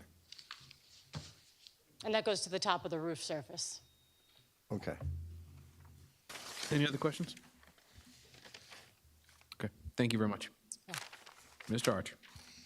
Next up, we call John Ray, our traffic engineer. Do you want me to address any of the letters? Um, Coming for a variance, right? I don't believe we need to address any other particulars in the letters. I think we're Okay, good. thank you. Do you want me to leave my plans up? Okay. Do you want me to leave my plans up? Yeah, that's fine. Solemnly swear or affirm to tell the whole truth and nothing but the truth to help you God? I do. And state your full name for the record. John Ray, REA. And Mr. Ray, you've appeared before the board prior. If you just give the board a brief summary of your background qualifications. Sure. I'm a licensed professional engineer in the state of New Jersey. My field of specialty is traffic engineering. I have a total of 50 years' experience in the traffic engineering field. an undergraduate degree in civil engineering, and a master's degree in transportation engineering, and I've appeared before many boards, including this board, over the past 35, 40 years. Your license are current and good standing? Yes, sir. Great, you may proceed. Thank you. Thank you. Mr. Ray, please take it away. Okay, well, essentially in this case, because there is an existing use on the property, Richie's Sports Bar and Restaurant, we did what we call a traffic statement. So the scope of the study involved going out to the site, looking at the existing roadway and traffic conditions in the area, which it appears as though everybody is well familiar with. We did traffic generation estimates for the house of worship. And as Mr. Patel had testified to, it's a little different than a standard house of worship, but that's the only land use category that the Institute of Transportation Engineers has for a use such as this. So that's what we used for traffic generation estimates. We also did traffic generation estimates for the sports bar and restaurant, and basically comparing the two uses, as Mr. Carley had indicated, and I agree with him, the proposed use, the house of worship, will generate less traffic than the existing sports bar and restaurant, and there's also a packaged liquor store at the site. And I could go through some numbers for you just to show you what the scope of that difference is. On a weekend day, the sports bar and restaurant would generate over 1,100 total two-way traffic movements into and off the site. The house of worship, based on the capacity in the sanctuary of 175 seats, would generate a little bit less than 400 trips on a weekend day. So we're talking about almost 3 times as much traffic from the existing sports bar and restaurant. The peak hour numbers are similar. The proposed use will generate less traffic. And I think it's pretty clear, too, if you look at the parking that's provided, as Mr. Marinelli indicated, there are 65 parking spaces that have been provided for the sports bar and restaurant, but because of the outdoor tent, I think they've taken up 16 spaces, but they still have 50 spaces. We're only providing 44 spaces, which is in accordance with the Edison Township ordinance. So we are not seeking a parking variance. We're providing the adequate and proper number of parking spaces. So I think it's pretty clear from the traffic generation estimates and the parking that's being provided that this will be a less intense use than the existing use from a traffic standpoint. One of the most important things that I had to do was take a look at Mr. Marinelli's plans, take a look at the existing access to and from the site. There's been some discussion about how that operates, but quite frankly, the way it operates today, and especially off Vineyard Road, which is a very busy road, traffic pulls in 90 degrees, uses perpendicular parking spaces, and so when they leave the site, they have to back out into the right-of-way of Vineyard Road in order to go either north or south. We're going to clean that issue up. We're going to install a one-way inbound-only driveway on Vineyard Road. Mr. Marinelli went over the plan. I've reviewed it. I think it's way superior to what exists today with respect to traffic safety. Same thing occurs on Johnstone Street. We're going to organize that traffic flow into one two-way driveway, which will serve the parking lot. We're going to get that traffic flow organized. It is going to be a little bit less chaotic, if you want to describe it that way, where traffic just pulls in 90 degrees and parks perpendicular to both Vineyard Road and Johnstone Street. So that is a significant safety benefit, in my opinion. So on balance, really, it's easy for a traffic engineer, in my estimation, to conclude that we're going to be a less intensive use than the existing use. And most importantly, we're going to clean up the access to the site, provide dedicated curb cuts, and make the access to and from the property much safer than it is today.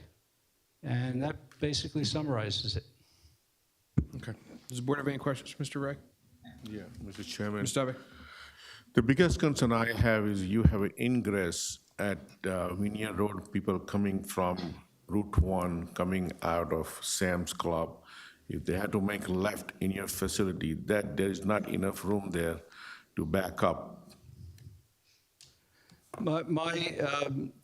I think most of the traffic that's heading north on Vineyard Road is going to make a left turn at Johnstone Street and enter via the Johnstone Street curb cut. That would make the most sense. I agree with you. There's probably, during weekends, there's going to be a queue in the left turn lane on Vineyard Road that would prohibit you from making a left turn into the site. I don't think people are going to try to do that during peak hours. I think the only time people will make that left turn would be during off-peak hours. I think for the most part, the northbound Vineyard Road traffic would make the left turn at Johnstone Street, and that's where the main parking lot is located. But coming out of the Edison Crossing site, the way it's set up, yeah, you would probably have to make a right turn. I don't know how many people would be coming to the facility from the Sam's Club, from the Edison Crossing. I guess it's possible. You'd be surprised if they go I to guess Sam's I Club might and they be. want to go there. I know. That is my biggest concern. If you had to make a left turn there from coming out of Sam's Club, there is not enough room there. Yeah, the way it's set up, it would be difficult to make that left into the site. They'd have to, wait for somebody to give them a courtesy gap. That would be the only way to get it if you're coming from Sam's Club. I agree. Do you have to have that entrance from Vineyard Road?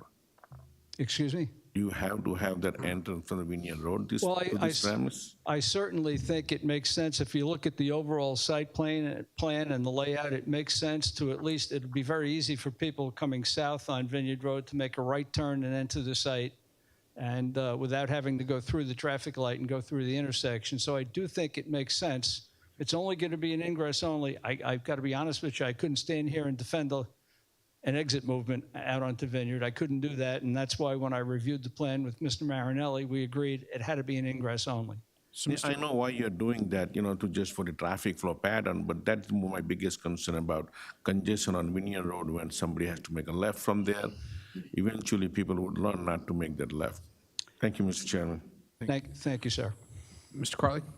Yes, just to provide clarity, from Sam's Club, the physical condition out there is you have 2 lanes, but they are skewed. You are forced to take a right from Edison Town Square onto Vineyard Road, or you are forced to take a left onto Edison Town Square onto Vineyard Road at the signal. You don't have the option of making that wiggle. That's correct. If you point to it, Mr. Ray, you'll see I'm looking at A2 right now. Yeah, if you point it out, you see that physically you can't take the quick right and then the quick left. You can't get onto Johnstone Street. Yeah, that's true. Physically prohibited from doing that. A modified British T, as Mr. Bignell has said. Yeah, it's just the way the intersection is set up. Look, the bottom line is the intersection and this traffic signal is set up to make it the most efficient for all the traffic that's coming out of Edison Crossing. And it makes sense from that perspective. This property, by virtue of where it's located, there's really not a lot we can do about that. We're not going to modify the way the intersection is set up. It's set up to be efficient for the Edison Crossing traffic. And our, congregants are going to have to deal with that issue. I'm certain once they go to Sam's Club and then try to come to the temple after they go to Sam, they won't do it again. They'll figure out a way to get in without using the traffic signal. So, Mr. Wright, my thinking is similar to Mr. Dave's, but my thinking is if someone's coming if they're going northbound on Vineyard, and they're going, rather than make the left at Johnstone, they make the left into the ingress-only driveway. It's then it could then bottle up traffic past that left turn only. So my thinking is that if you consider the possibility of making the ingress driveway only, right turn only, so it would then cut down on that. Let me talk to I understand. I honestly do think most people heading north on Vineyard are going to turn on Johnstone, because if you look at the site plan, there's really only 4 parking spaces that are accessible from Vineyard Road, and the other 40 spaces are in the main part off Johnstone, but I think we're discussing that right now. I understand your concern, and I believe we would be agreeable to restrict the left turn in? To restrict it, restrict no left turn ins and make a right turn only there. Thank you very much. Makes sense. Okay. Is there any other questions, Mr. Ray? Mr. Chair. Ms. Chhabra? I have a question. So your estimated table, how did you come up with that? I'm just curious. It's based on the square footage of the restaurant and the ITE, the Institute of Transportation Engineers numbers, and the 175-seat maximum potential for the sanctuary, the main sanctuary. Okay, is there any studies done? Yeah. The Institute of Transportation. On the site, were there any studies done on the site? On Ritchie's site? No, we Yes. didn't do traffic counts. Because quite frankly, I don't think so 1,100 cars are going into Ritchie's on a Sunday. You're exactly right. But the issue here is the use. It's not necessarily Ritchie's, it's a local use. It could very easily be, I mean, if a chain like Tommy's Tavern and Tap or Brickhouse Tavern took that site over, these numbers could easily be achieved. Okay, But so right now, as it is being Ritchie's, you don't achieve those numbers. I agree. okay, so would you agree that the current traffic would increase from what the current existing condition is?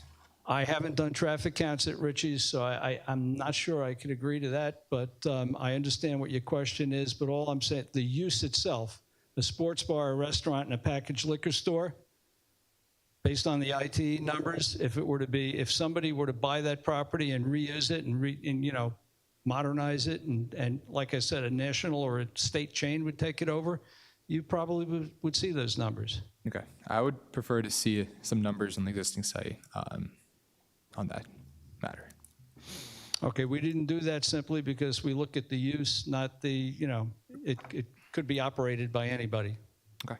But we understand. I understand your question. All right, thank you. Any other questions for Mr. Ray? Okay. Mr. Archer, we're going to take about a 3-minute recess. We're going to give the court reporter a chance to rest their fingers, and we'll be back. Absolutely. We have Thank one you very final much. witness. Thank you. Thank you.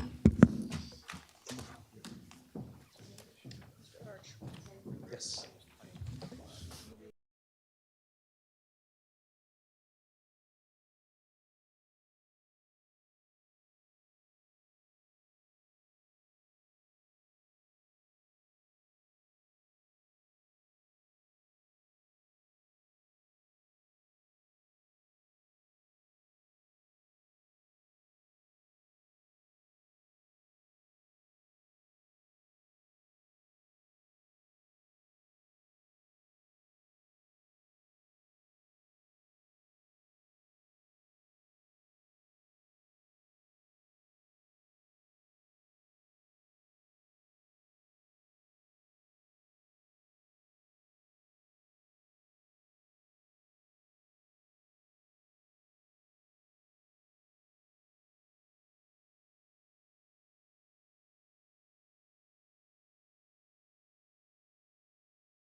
Board return to session. Mr. Archer. Thank you. I'd like to just recall Ms. Klim for one quick question. Objection. Ms. Klim, you had testified as to the height of the building. Can you please just clarify as to what the height of the actual building will be?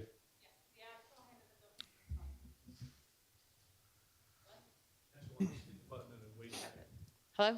There you go. Okay. The height of the building will be 32 feet even. Does that include all enclosures on the roof? No, that's to the roof surface. Any screening for rooftop units would extend above that. Right, that doesn't get That's what's- calculated in there. That is allowed by code and by ordinance. Yes, we are providing screening. And it is toward the, do you mind if I continue for a moment? Oh, certainly. Okay. And the rooftop units are pushed closer to the front of the building, not so close as to be heavily visible from the road. I mean, if you look at it in this direction, it looks like they are much larger, but that's a straight-on view. When you're looking at it at an angle from the street, you're not going to see as much of the roof. You might see it peeking up slightly with the enclosure.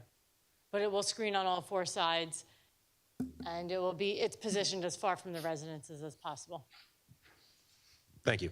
Thank you. I have one final witness, and that's our professional planner. That's John Tykina. You solemnly affirm or swear that you will tell the truth, the whole truth, nothing but the truth, so help you God? I do. And state your full name for the record, please.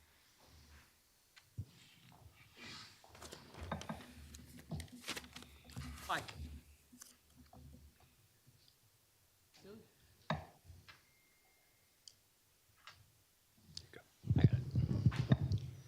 Always check your mic.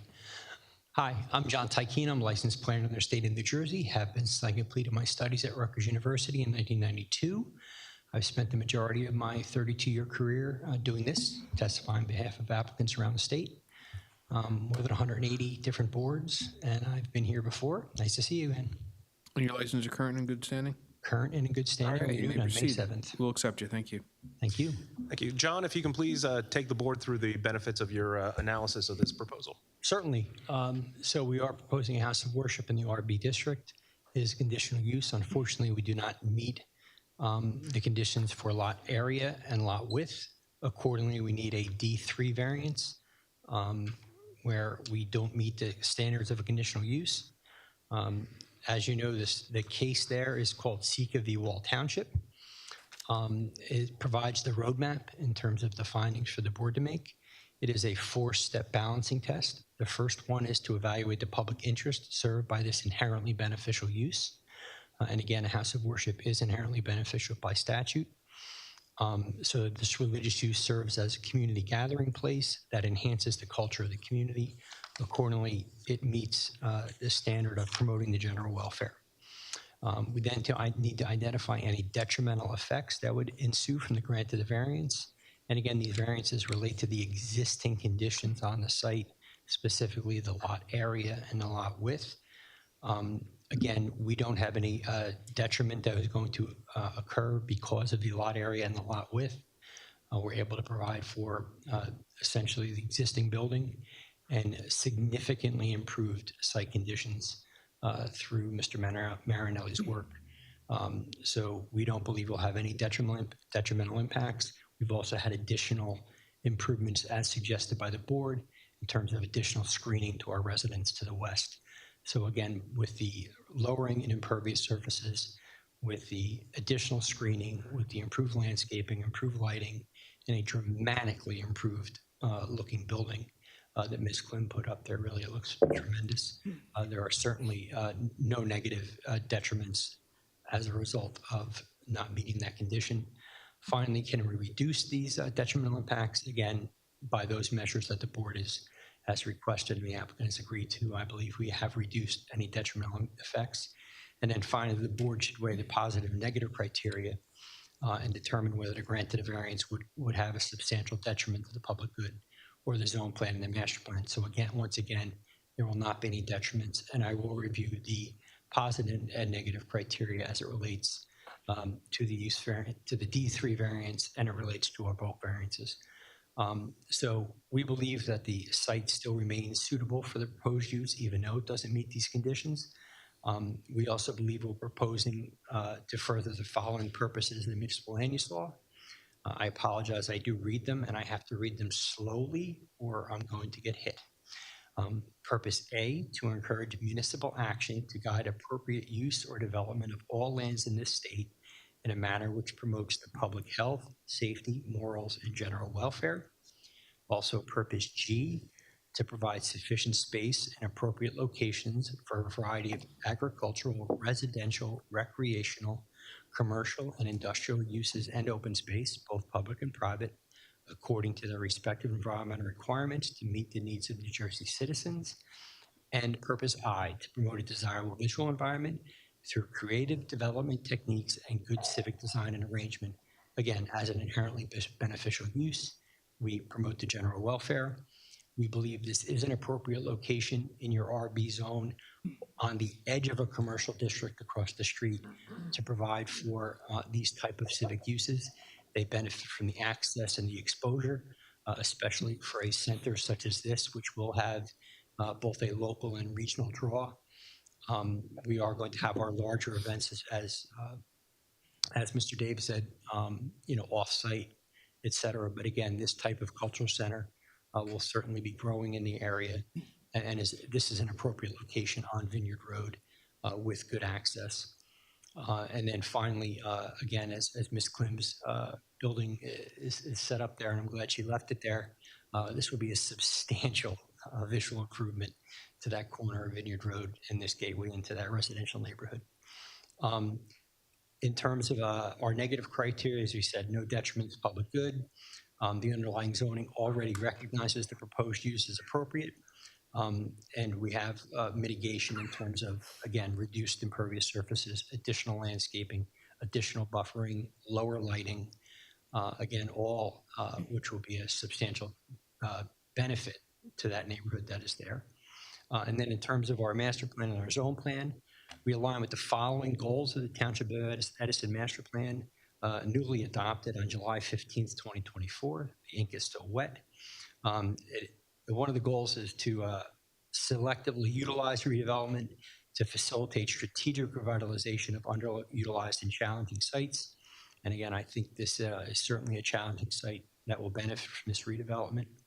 The applicant is proposing to reutilize an existing site rather than starting on a greenfield. This eliminates that underutilized, poor condition site. Additionally, an objective is to reduce impervious surfaces and implement green infrastructure strategies. And again, we are reducing impervious surfaces by 6%. To embrace collaboration to support recreational, cultural, and educational opportunities. The township recognizes that partnership and collaboration with community organizations and institutions can play a critical role in providing a range of opportunities for residents. So again, your master plan specifically talks about embracing these types of institutions in your community.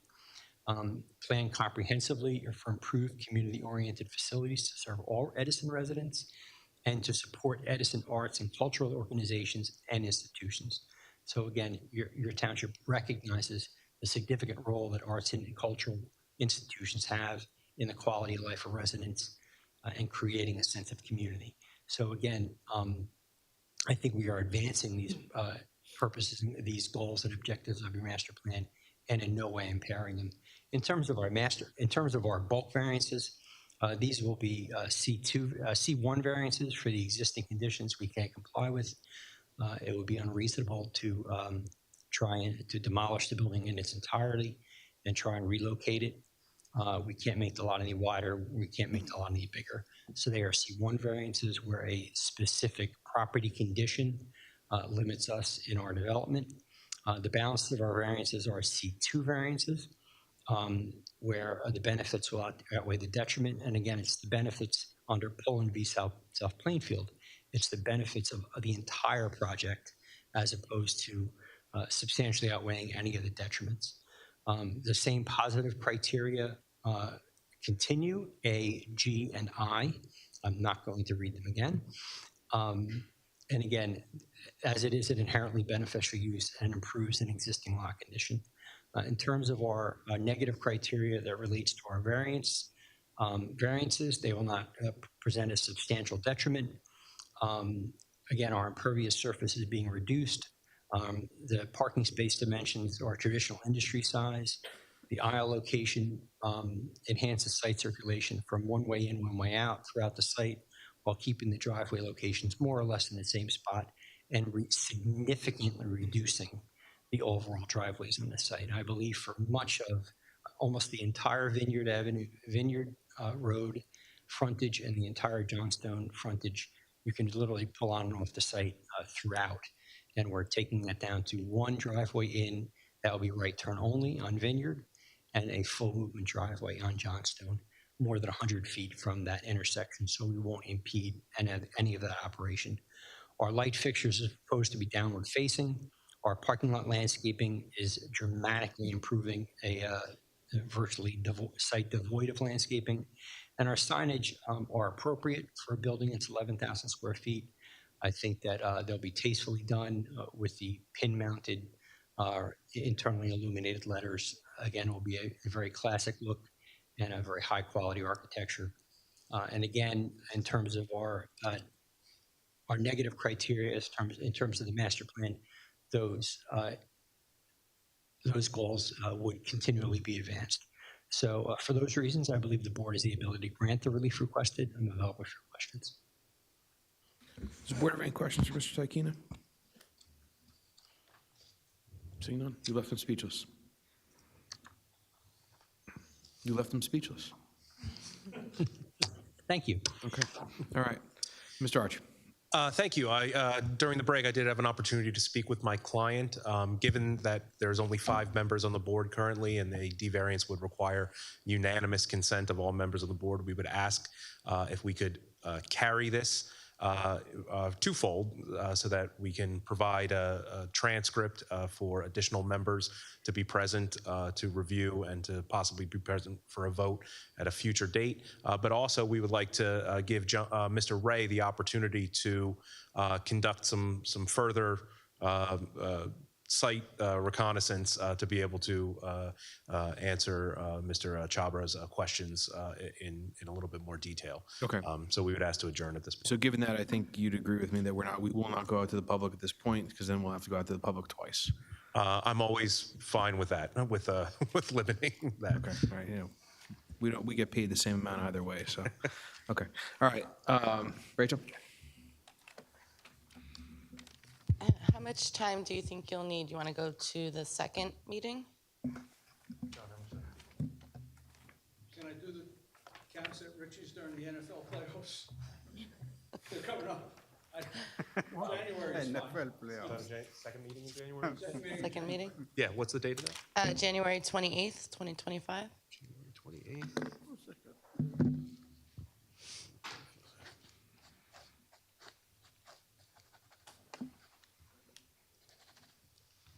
You're good with January 29th, 2025? Yes. Okay, all right.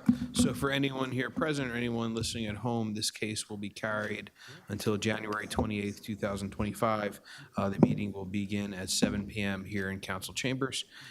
If you are... My apologies. When is the earlier date in January? Just to... We have a potential contractual deadline on the 22nd, so if we can potentially come back before that, that might... January 21. 21st? 21st? There we go. It works with your professionals? That works for our professionals, yes. Okay. Thank you. So you interrupted me before I got to finish. So anyone here present or anyone listening at home, this case will be carried to January 21st, 2025. The meeting will begin at 7 p.m. here in council chambers. If you received a notice, this will serve as your notice that this case will be continued on Tuesday, January 21st, 2025, beginning at 7 p.m. Thank you very much and have a good holiday. Happy New Year. Thank you. Have a good holiday, everybody. The board will take a 5-minute recess to let the next case set up and board members stretch your legs.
Board will return to session.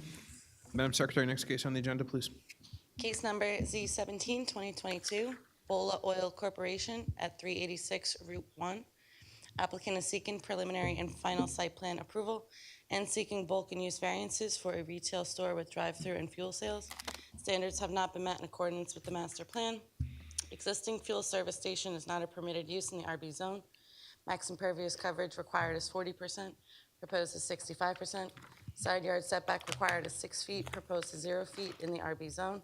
Affected property is located in the GBH and RB zone, designated as block number 240, lot number 1.02 on the Edison Township tax map. All noticing paperwork is in order. Thank you. Good evening, Mr. Tuvell. Good evening, Mr. Chairman, members of the board. Jason Tuvell, attorney for the applicant. As was stated, this is an application for 386 US Route 1, Block 240, Lot 1.02.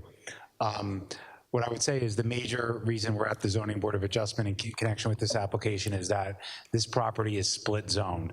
So the vast majority of the properties in the GBH district in which the gas with fueling is a principal permitted use.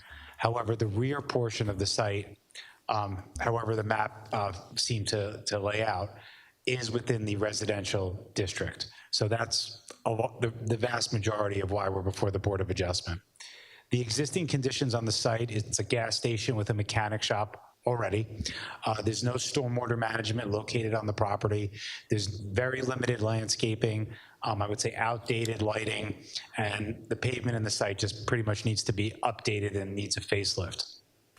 So what my client is proposing on the site is to upgrade the property with a new gas canopy, taking down the mechanic shop and all of the car storage on the property, and to replace it with an approximately 2,000 square feet or a little under 2,000 square feet convenience store.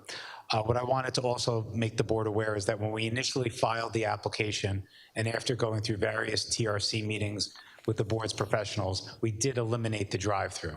So there's no drive-through at all associated with this project now. It is just the C-store at the site with the gas. So in addition to adding the C-store building, we'll be implementing new landscaping, new lighting. There'll be stormwater management added to the site. We're actually moving the portions of the property or the improvements that are within the residential zone, which even today are fairly limited, further outside of the residential area, and creating a large buffer between landscaping, fence, and just overall separation between the residential zone, the residential properties, and the activity that's on the site. We've had a chance to review the board professional letters. We take no exception with them, so obviously we'll go through that in testimony, but we'll comply with all technical comments set forth therein. I just wanted to indicate some of the operational characteristics of the site before the board hears testimony. There would be 5 employees at a peak shift, so that would be 3 for the convenience store and 2 for the gas. The fueling would be delivered as needed for the gas, but up to once per day. They get 3 to 4 box trucks deliveries per week. Those deliveries only take place between 7 a.m. and 7 p.m., so no overnight deliveries.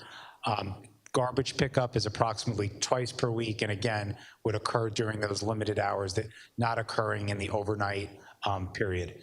Just some important facts as you're listening to the testimony from the professionals that we're presenting. In terms of setbacks, the application complies with the rear and side yards. The front yard is currently non-conforming, but we're not making it worse. The application complies with impervious coverage. In fact, this application reduces the impervious coverage on the property by adding more green space, and we're well under on floor area ratio, building coverage, and the application does comply with the parking. So again, the basis or the main reasons for the variances that we're seeking tonight are due to the fact that the lot happens to be split zoned between the GBH and the residential zone. I guess it's to the east. So I have 3 witnesses that I plan on calling, Mr. Chairman. We'll start with civil engineering. We have our traffic engineer would go second, and then our professional planner. I provided all the notice, proofs of service, and publication to the board. So unless you have any questions, Mr. Chairman, I'd ask your permission to call my first witness. Board have any questions for Mr. Tuvell prior to proceeding? Mr. Chairman, Vice Chairman. did you submit a police report and fire report? You're good. You received a copy of it? I don't think I received a copy, but I'll take a copy. It was an older one from Oh, from 2023. Gotcha. Okay, that's fine. Did you get that one? So we do have it, yes. Okay, all right, Yeah. good. Okay. All right, so the first witness I'd like to call is our civil engineer, Michaela McGuire.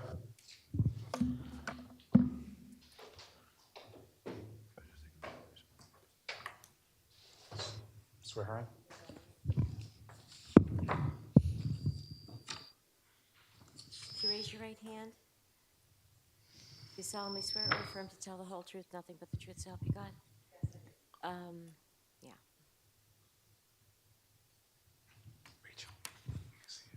Yes, I do. Okay, state your full name for the record, please. Thank you. Michaela McGuire, last name spelled Maguire.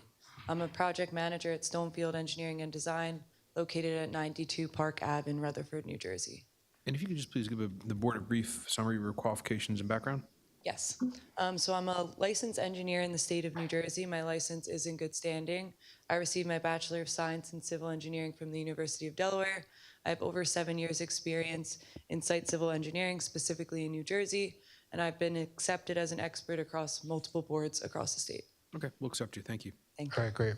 All right, so Michaela, why don't we get the board oriented to some of the existing conditions on the property before we get into the proposal, specifically some of the conditions that you feel are necessary to explaining why you designed the site in the way that you did. Okay, so I'm going to start here with the aerial exhibit that our office put together. It's dated December 17th, 2024. And was this part of the submission? It was not. Okay, so this will be marked as A1? Okay. Okay, and we also will also need for our board secretary to be provided one of the smaller version to include with our file. Yeah, we can email it or provide hard copies either way.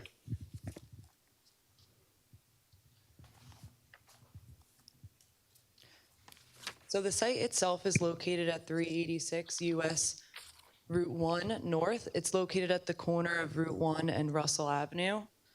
The site is located at Block 240, Lot 1.02. The lot area is 33,762 square feet, or 0.78 acres. And as mentioned by Mr. Tuvell, the site is located in a split zone. So majority of the site along Route 1 is located within the GBH, or the General Business District, and then a smaller portion of the site, as you move south or further away from Route 1, is located within the RB, or Residential District. The properties to the north, east, and west are all located in that same GBH district, kind of as you move along Route 1. And then the properties to the south, and then some of the properties across Russell Avenue are also located in that RB district. The site has two frontages, one along Route 1, that's about 280 feet. There's currently a right ingress driveway and a right egress driveway along Route 1 that we are proposing to maintain as part of this development. There's also a frontage along Russell Avenue that is about 238 feet. There's an existing driveway along Russell Avenue as well. And I do want to note that Russell Avenue is a one-way traveling in the direction towards Route 1. Currently on site, there is an existing Sunoco gas station and a repair garage with associated parking and a fueling canopy. The fueling canopy has 6 pumps or 3 pumps and 6 fueling positions. And the building itself is 1,951 square feet. As part of this application, we are proposing to keep this existing building and renovate it. However, we are proposing to demolish the existing canopy and fueling pumps. Some other notable features as we're looking at the aerial exhibit would be the lot configuration or geometry. The lot is a triangular lot and it does have 2 frontages, which does impact when we look at the zoning of the property. The site is also almost fully developed. The impervious coverage is about 68% with the building and the parking areas as well. There is some vegetation as you move along the southern portion of the lot that we are proposing again to maintain as part of this application. For the stormwater, there is no infrastructure on site. Most of the runoff today sheet flows to Route 1, Russell Avenue, or the adjacent properties. In general, the site is in a little bit of disarray and not up to standards regarding lighting, ADA accessibility, EV parking, stormwater, which we are looking to improve as part of this application. Okay, so those are some of the existing conditions of the site. Let's walk the board now through the proposal. And we're going to be marking council another exhibit. So Michaela, if you could just identify what that exhibit is for the record. This is the site plan rendering exhibit. It's essentially a colorized version of the site plan sheet that was submitted. It was prepared by our office and dated December 12th, 2024. And this is just the site plan that the board has with the landscaping plan superimposed and colorized for demonstrative purposes. Correct. Okay. And I'll mark this as A2.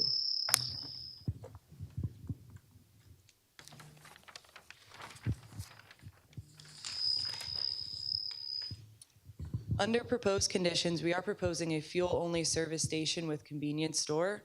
We are proposing to remove the repair garage as part of the existing use. I do want to note that this use is permitted in the GBH zone, which takes up most of the property. However, it is not permitted in the RB zone, which is why we are seeking a use variance. And Michaela, and we probably did this a little just before, but just point to the board where that RB zone area is on the site. So the zone line delineation cuts across from Russell, almost parallel to this building, and then ties in the middle of the rear area here. Okay. The building size is proposed to remain at 1,951 square feet, as well as the building height, which is 20.1 feet. Both are compliant with the GBH zone requirements. In front of the existing building, we are proposing a 4,000 square foot fueling canopy with 6 standard MPDs and then 2 high-speed diesel pumps. I do want to note that the 8 pumps are compliant with what the zone requires for fueling areas. However, we are seeking relief for the 2 high-speed diesel pumps on site. The gas canopy itself is proposed at 20 feet high, which again complies with the building height requirement of the zone. The building itself is compliant with the front yard setback along Route 1 at 90.1 feet, where 50 feet is required. However, we are seeking an existing nonconformity for the setback along Russell Avenue, where the existing building is 26.1 feet. As mentioned, we are meeting all of the side and rear yard requirements for the building. For the canopy, we are proposing to improve slightly the front yard relief along Route 1. The existing canopy was at 12.1 feet. We're proposing the new canopy at 12.5 feet. We are compliant with the setback along Russell Avenue, as well as any of the side and rear yard requirements. And I do want to note, with the addition of the canopy, we are increasing the building coverage. However, we are still meeting any of the building coverage, FAR, or minimum gross floor area requirements in the zone. So Michaela, just to be clear, the building coverage permitted is 25%, and we're only at 17.6%, correct? Correct. And the building itself is staying the same size, but you're counting the canopy as building coverage as part of your calculation? Correct. Okay. As mentioned, access is going to be provided via the existing ingress and egress driveways along Route 1.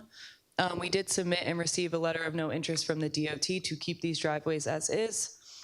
We are also proposing to modify the driveway along Russell Avenue to tighten the curb opening to 26 feet, which does comply with the town code. The benefits here is we're pulling this driveway away from the intersection to improve circulation. We're also giving more room on site for landscaping, pervious coverage, and headlight screening. We're proposing 14 parking spaces on site. 10 of them are to the east of the building, and the other 4 are closer to the intersection. Based off of the employee count, 12 parking spaces are required on site. We're proposing 14, so we are compliant. We're also proposing 2 make-ready EV spaces per the New Jersey code. And you'll be compliant with ADA parking as well, Michaela? Correct. To the east of the building, we are proposing 1 van accessible ADA space, as well as improving the sidewalk and ramp into the building to make sure we have an accessible path into and out of the building. All right, can you describe the loading area and the operations for the loading?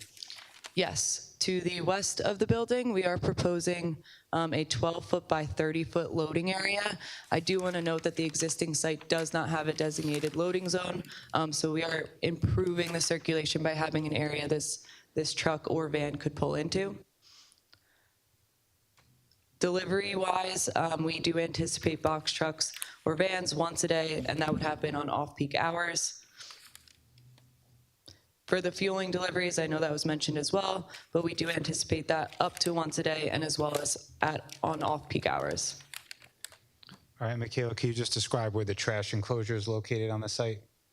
Yes, the trash enclosure is located along Russell Avenue to the north of the loading area. We do anticipate a private hauler about 2 times a week that will come at off-peak hours. I do want to note that we are providing a landscape screening behind the trash enclosure to buffer from Russell Avenue. All right, and the trash enclosure will be hardy and it'll match the building or be something decorative, correct? Correct. We do have a rendering that I'll pull up that'll show that the trash enclosure does match the facade of the building. Okay. Looking at the site as a whole, I know this was mentioned, but we are decreasing the impervious coverage on site by about 4%. Existing coverage is 68%, and we're proposing it at 64%. I do want to note that within this residential zone that is to the southern corner of the property, we're only proposing a 12% impervious coverage in that zone, which just emphasizes how much we are leaving that area for landscaping and buffering. And are you decreasing the amount of, I'll call it improvements in that area versus what's out there today? Correct. Okay. We are pulling the proposed parking area that's to the left of the building away from that residential buffer to now propose a 20-foot setback, where the residential buffer requirement is 17.55 feet. In addition, we're proposing an 8-foot solid fence around the east, southern, and then western portion of the building. It's kind of hugging the parking area of the building and then ties into the trash enclosure. In addition, we're proposing an increasing landscape buffer in that area, which I'll talk to once I get to the landscaping. Okay. And also the trash enclosure will also be buffered as well with landscaping? Correct. Okay. We're proposing to keep but reface and realign the existing freestanding sign that's at the corner of Route 1 and Russell Avenue. The existing sign is 3.8 feet from the roadway, where the requirement the existing sign is 13.8 feet from the roadway, where the requirement is 15 feet. So we are seeking an existing nonconformity for the setback of that sign, as well as the size, where the existing sign that we're proposing to reface is 134 square feet. The existing height of the sign is 21.7, whereas the permitted height is 20 feet, so we are slightly over that existing sign height as well, under existing conditions. We are also proposing 2 wall-mounted signs, as well as 2 signs along the canopy. For the building, we're proposing 2 signs, one of BOLA lettering, and then another one that has a Tim Horton sign. Both are on the front facade of the building facing Route 1, and both meet the requirements within the town code. And then along the canopy, which I will bring up this rendering to explain those. All right, so let's mark that as A3. Just identify it, Michaela, for the record, please. This was a rendering prepared by our office, dated, we can date it today, December 17th, 2024, and I'll mark this A3.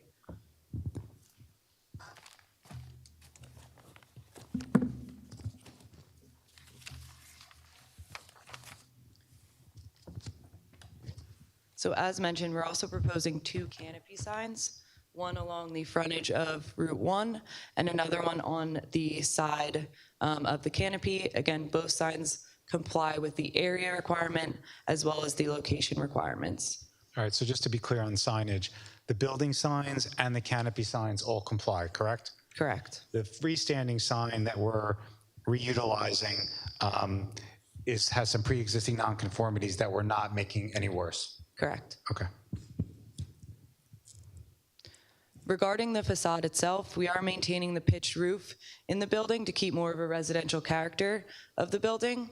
The 3 existing bays will be replaced with glass, some of it tinted, including the main entrance door that's facing Route 1. We're maintaining or reproposing the red brick that was from the existing building, and then we're also proposing a cream-colored stucco at the pitch of the building behind the BOLA sign.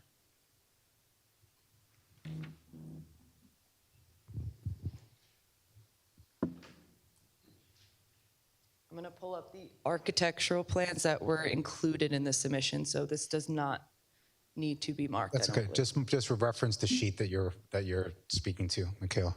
Yep, it's A3. Okay. So the main entrance of the building is facing Route 1. As you enter the building, you get into the main sales and convenience area. Page left of this would be where the food preparation happens. Straight in, or page north, would be where the freezers are, and then page right would be where the cashier and utility rooms are. There are 2 proposed restrooms that are accessed from the outside of the building, adjacent to the ADA accessible space. There are also utility meters, as well as HVAC units in the rear that are buffered by that 8-foot fence that we have surrounding the building. All right, and just to be clear, inside the building itself, just like a typical convenience store, there's no cooking, no frying, nothing like that, just a warmer and the sale of goods and some cooler items, correct? Correct. Okay. All right, you want to speak to stormwater management? Yes, so as mentioned, we are reducing the impervious coverage on site, so we're naturally improving the stormwater that is leaving the site. We are a minor development because we are disturbing less than an acre, and we are not increasing the motor vehicle surface by more than 0.25 acres. The site itself currently is sheet flowing runoff to Route 1, Russell, as well as the neighboring residential areas. So what we needed to do was analyze each of these areas separately and confirm we're reducing the flow to each area. Under proposed conditions, we are proposing infrastructure to collect the runoff from the roof, the canopy, and the parking facility, send it into an underground stormwater system, and slowly discharge it into Route 1. So we are decreasing the flows that go to Route 1 by the underground detention system, and then naturally decreasing the flows to the other 2 drainage areas, all meeting the NJDEP standards. So as a result of that, will that not only benefit the subject property, but the surrounding properties as well? Correct. Okay. Regarding the utilities, we are proposing to maintain all utilities as we are just renovating the building.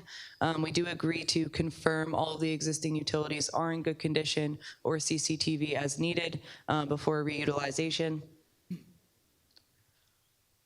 All of the proposed lights on site are proposed to be LED downward-facing fixtures. They're all proposed as dark sky compliant, and they're designed to provide safe vehicular and pedestrian access. We are proposing 4 area lights on site. All are shielded. We're also proposing 4 wall packs and then 9 canopy fixtures. Any of the area lights or wall packs are facing the parking areas. They are not facing the residential zones. And I do want to note that the light levels along the residential property line are 0.1 or 0 along all of those properties. We are seeking relief for the light pole that's within the residential buffer for the height and setback, but we do agree to work with the engineer to find potentially a different location for that light, whether it's one of the islands to pull it out of that and or meet the 12-foot height requirement. Yeah, just to be clear on that, when we were preparing for the application, we noticed that one of the light poles violated that 25-foot setback requirement to the residential lot line. And Michaela, you think you can easily move it out of there to comply with the requirement, correct? Yes. Okay. We are seeking relief for a couple of the lighting minimums and maximums. I do want to note that this is because of the use under the gas canopy. Typically with this use, you want those light levels to be a little bit brighter than a typical parking lot, and that's really for safety and security measures. Regarding the landscaping, we are proposing a mix of deciduous, ornamental, and evergreen trees along with shrubs all surrounding the property. There is an existing landscaping buffer in between the use and the residential properties to the south. There's about 5 mature trees that we are looking to maintain as part of this application. I do want to note that that is causing us to seek relief for the landscaping in this area. Part of the requirement is to add a 6-foot berm in between this development and the residential properties. However, if we added the 6-foot berm, we would have to demolish the 5 mature trees along this area, which we would like to maintain for the buffer. Instead of removing these trees, we are proposing to infill this area with a series of smaller evergreen shrubs or evergreen trees where we can fit them, and trees that will live under the deciduous trees that are currently there, mature and fairly large. Aside, And those, sorry, Michaela, and those trees would be behind the fence that we're proposing as well. So the fence would go before the landscaping that you have between the residential property line and our site. correct, all the proposed trees are behind the 8-foot solid fence. Okay. Aside from that area, we are proposing a mix of ornamental trees and evergreen hedges surrounding the parking areas for headlight screening, as well as screening of the trash enclosure. The total plant count on site is 55 plants. That consists of 30 shrubs and 25 trees. I do want to note that we are meeting the tree replacement requirement, where 7 trees are required, and we are proposing 12 to comply with that replacement calc. We are seeking relief for the street trees along Route 1. I do want to note that is because of the existing driveways as well as the landscape islands along that frontage. It essentially is pavement along the frontage until you get to the corner, but we are trying to infill the remainder of the landscaping areas along Russell with those trees, and we are meeting the street tree requirement along Russell Avenue as well. So in your professional opinion, has the landscaping become more robust along the residential property lines and along Russell as well? Significantly, yes. Okay.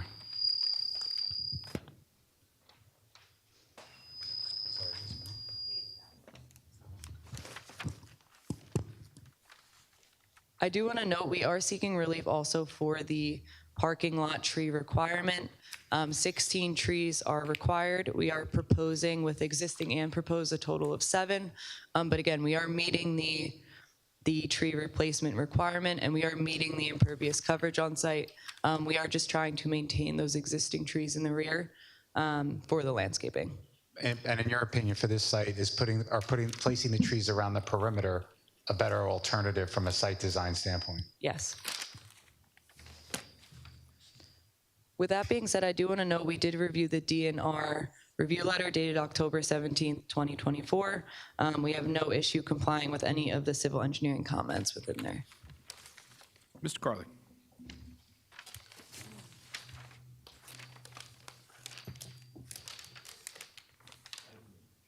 I think Ms. McGuire's testimony was comprehensive, and with her testimony that they would update the plan, revise the plan to meet those comments. The remaining comments, it's really the second review. I name it first review because when the application was made in 2022, it has undergone significant revisions. So it's essentially a new site layout, and that's reflected by the report.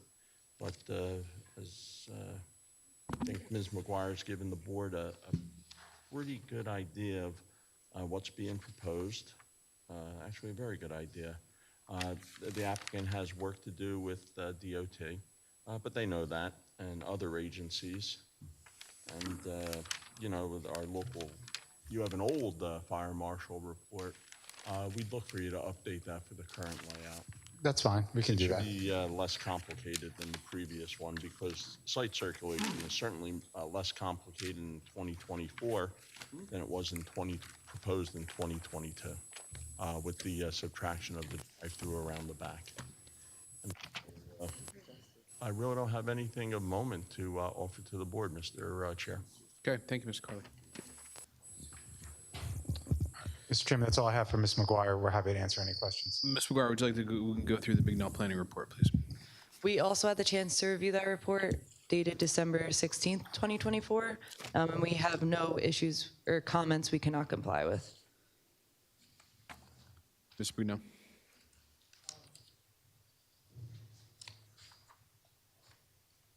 I would just like to address some of the stuff on the record, we asked for any kind of waivers. Are you seeking any waivers with this application From, from the checklist? no, I think we were deemed complete, so I think we're good there. Okay. The high-flow diesel pumps,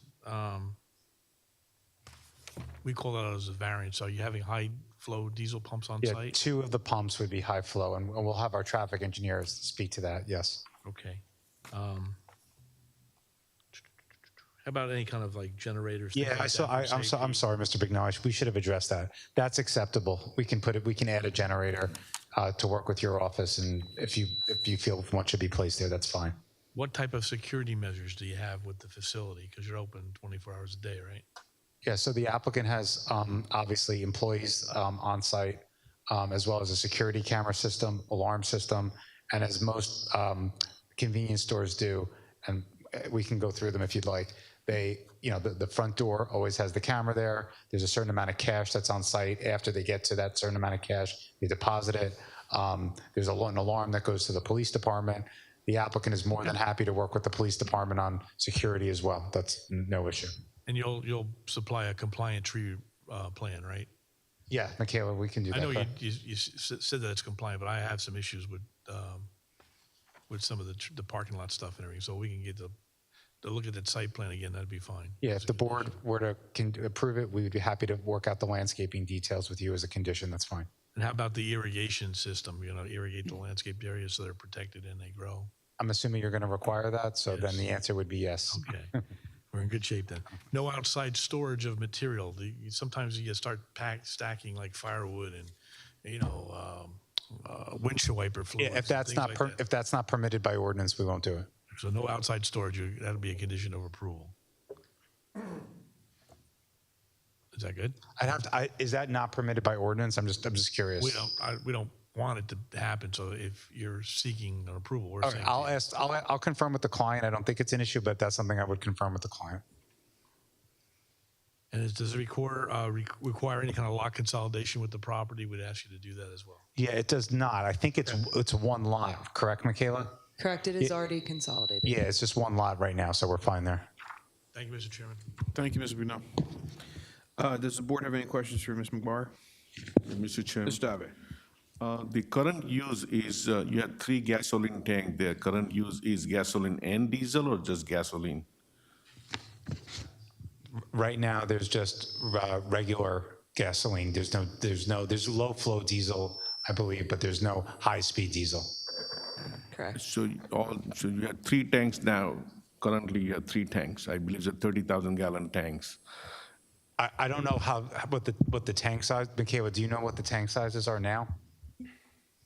I don't. Do we know the life of the tank? How old are the tank? They are new tanks, fiberglass tanks? Yeah, so the new tanks would comply with all the newest requirements, as you're probably insinuating, and the amount of pumps that we'd have, as Michaela indicated, would comply with the ordinance. So your ordinance permits us to have 8 pumps here. What it doesn't permit is that 2 of the 8 pumps are the high-speed diesel. Mr. Chairman? Ms. Buno? If I could add to that. The reason why I asked the question is because truckers will not go on a property with low flow diesel. It'll take forever to fill their tank. So they want to stop at the gas stations that are with a high flow. The problem I have with that is, where do they stack? Because I've seen them stack on the highway when they can't get into the gas station. So hopefully your traffic guy will talk about that. We'll have our traffic engineer address that. I don't want to yes. be backing up traffic on the highway. Thank you, Mr. Chairman. Thank you, Mr. Buno. So you are not replacing any of the gasoline tanks or diesel tanks? Oh, yeah. They would all be taken out and restored, as you indicated, with the new fiber wall. I'm probably not stating it correctly, but the most modern, up-to-date, up-to-code tanks that are required, yes. And it is going to be installed, or they already been installed now? Are you changing the tanks, or we are not changing the tanks? We'd be changing the tanks, I believe, yes. Yeah, there'd be brand-new tanks. Okay, so if there's any environmental issue, leaking tanks, you would take care of 100%. environmental issues? Actually, they get the DEP clearance. Yeah, it would actually present a good opportunity to actually bring the site into further compliance with all environmental regulation. Okay, so you're fully renovating the whole service gas station, including tanks, all the pumps and distribution and everything? Correct. Including new canopy. Only the current existing building, you're just converting that into A convenience store. Convenience store. Correct. Okay. All right, thank you. Sure. Thank you, Mr. Chair. Thanks, Mr. Dave. Any other questions for Ms. McGuire? Seeing none. Thank you very much. Thank you. Mr. Duval. Our next witness, Mr. Chairman, is our traffic engineer, John Korek with Stonefield Engineering and Design.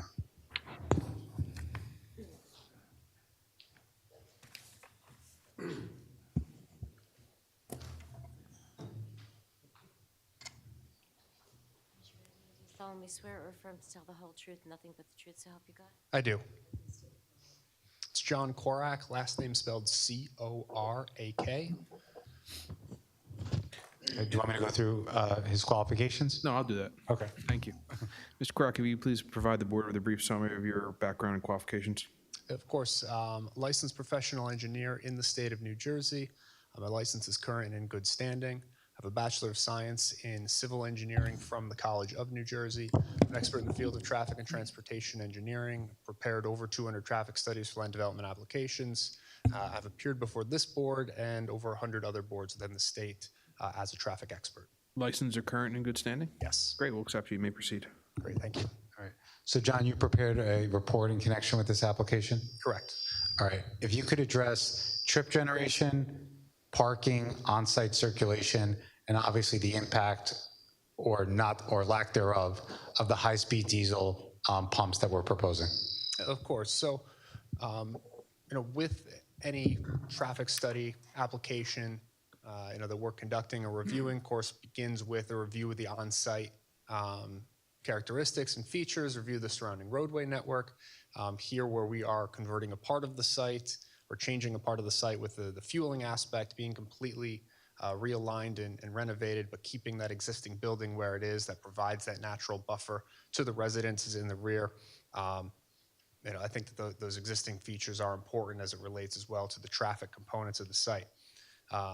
Currently, you have those 3 pumps, 6 vehicle fueling positions, all of which are gasoline, just to clarify. There's no low-flow diesel on the site today. I just want to make sure that that part's clear for the record.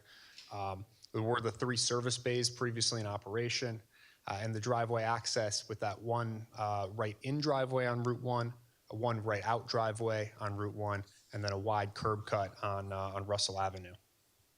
Route 1 itself, the fronting roadway, carries in this stretch about 80,000 cars per day, two-way travel volume, so a very high traveled highway, one of the busiest in the state, of course. Has 3 lanes in each direction and a 50-mile-an-hour speed limit. Russell Avenue, smaller one-way residential street. It is signed at the beginning of Russell for no trucks, and this development, this project, even with high-flow diesel, is not going to attract truck volumes to Russell Avenue. And it has a 25-mile-an-hour speed limit as well.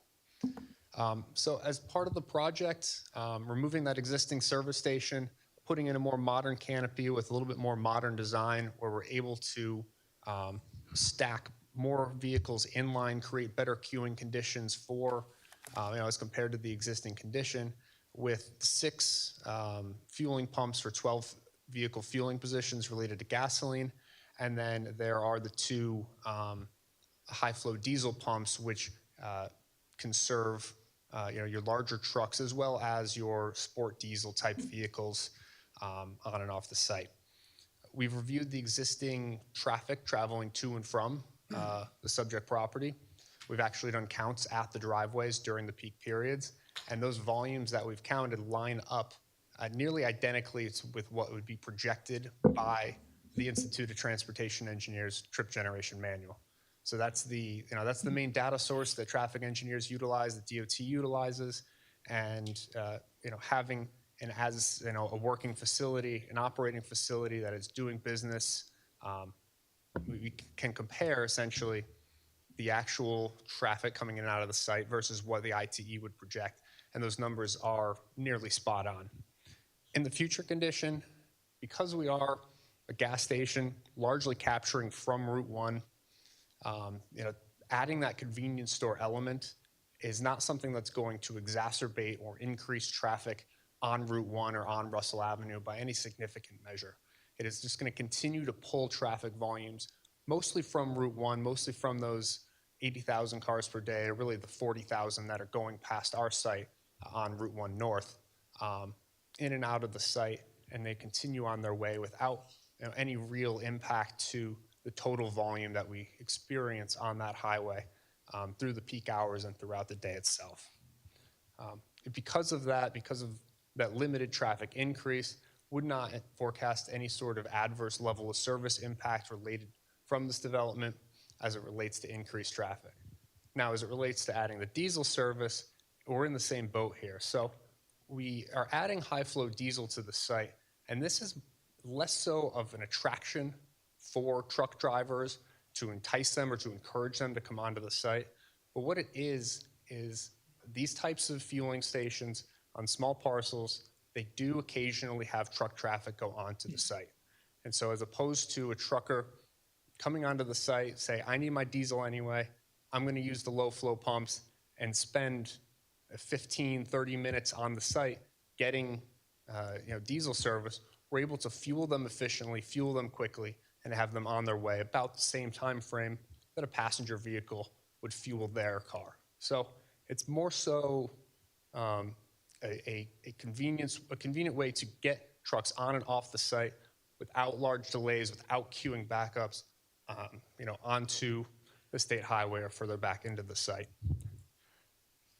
We've also had the opportunity to review some other sites that are by this operator that do have this high-speed diesel component to it. And the truck volumes, the total gallons sold of diesel, it's very low. What we're looking at generally is about what would equate to is about 3 tractor trailers over the course of a day. So it's a very low number. You're not going to see that kind of backup onto the state highway. You're looking at a very, very low amount of truck traffic coming on and off the site itself. And just to be clear, John, too, there isn't a separate truck fueling area like truck stops would have. There's no area for truckers to stop or to sleep or to just take a break from their typical day, correct? Correct. You have no separate truck canopy. You have no showers. You have no scales. You have no sit-down restaurant. You really don't have any of those amenities that lure tractor trailers. You have no fleet contracts, for example. That's a common thing with, call it the major truck stop players, the Pilots and the Flying J's, right? These tractor trailer companies have fleet contracts where the truckers, specifically seek out these truck stops for their refueling, for their services. That's not something that's being offered as part of this project. Mr. Chairman? Mr. Brunel. If that's the case, then why do you need high-speed diesel pumps if you're not going to service them? Yes. And how many, and I also have a follow-up question, how many tractor trailers can you stack on that property if they stop to get gas or get fuel? Yeah, so the reason for the high-speed diesel is to essentially be able to move the trucks on and off of the site at a quick rate. They still have to go onto the property. How many can you stack at one time? Yeah, so at one time, what I can fit on the property. Just indicate what exhibit you're referring to, John. Yeah, I'm on exhibit A2, which is the site plan rendering exhibit. At one time, I could fuel essentially 3 trailers under the canopy area, and then as we work back toward Route 1, could accommodate additional 2 tractor trailers. So I could fit 5 trucks on the site, where I'm looking at 3 trucks over the course of an entire day. It's not something where we're going to see backups onto Route 1 for a development like this. Okay. So in your professional opinion, you don't view queuing as an issue or as a concern for the way that the property is oriented and the projected amount of tractor trailers that are seen for this site? No, not at all. All right, can you speak to the parking on the property? Yeah, of course. So we do have 14 parking. Hang on one second before you go.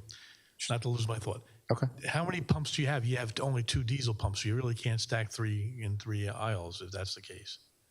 Well, Hank, just to answer your question, John, if there were, to Hank's point, if there were 2 tractor trailers fueling at the same time, and a third one came onto the property, could the third one leave the site if the 2 other trucks areas were taken up? Yes, it could. Will it block the entrance for vehicles getting on it? There's like, say, 2 tractor trailers and another one comes on right behind one.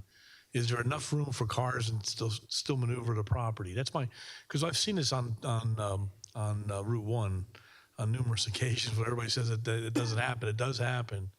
And so I'm a little concerned with that. That's all. No, so there's ample depth behind the canopy, and that's part of the reason, the location of the canopy. We're trying to space it further from that existing driveway, where you are able to accommodate a tractor trailer or a box truck or whatever, But it diesel won't truck might block be the using. entrance if they're stacked. Correct. We do have that wide entrance here that does allow for Okay. the vehicle to get around. Okay. Thank you, Mr. Chairman. And before you continue on the parking, I just wanted to address two items that came up during Ms. McGuire's testimony that I confirmed with the client. We're okay with the condition you indicated about outdoor storage and sales. So that's a condition the client is okay with it. And then to answer the question, all of the tanks will be replaced with the new double wall fiberglass tanks. So all the tanks will be replaced. Okay, go ahead, John, I'm sorry. Okay, great. So on site itself, 14 parking spaces where 12 are required.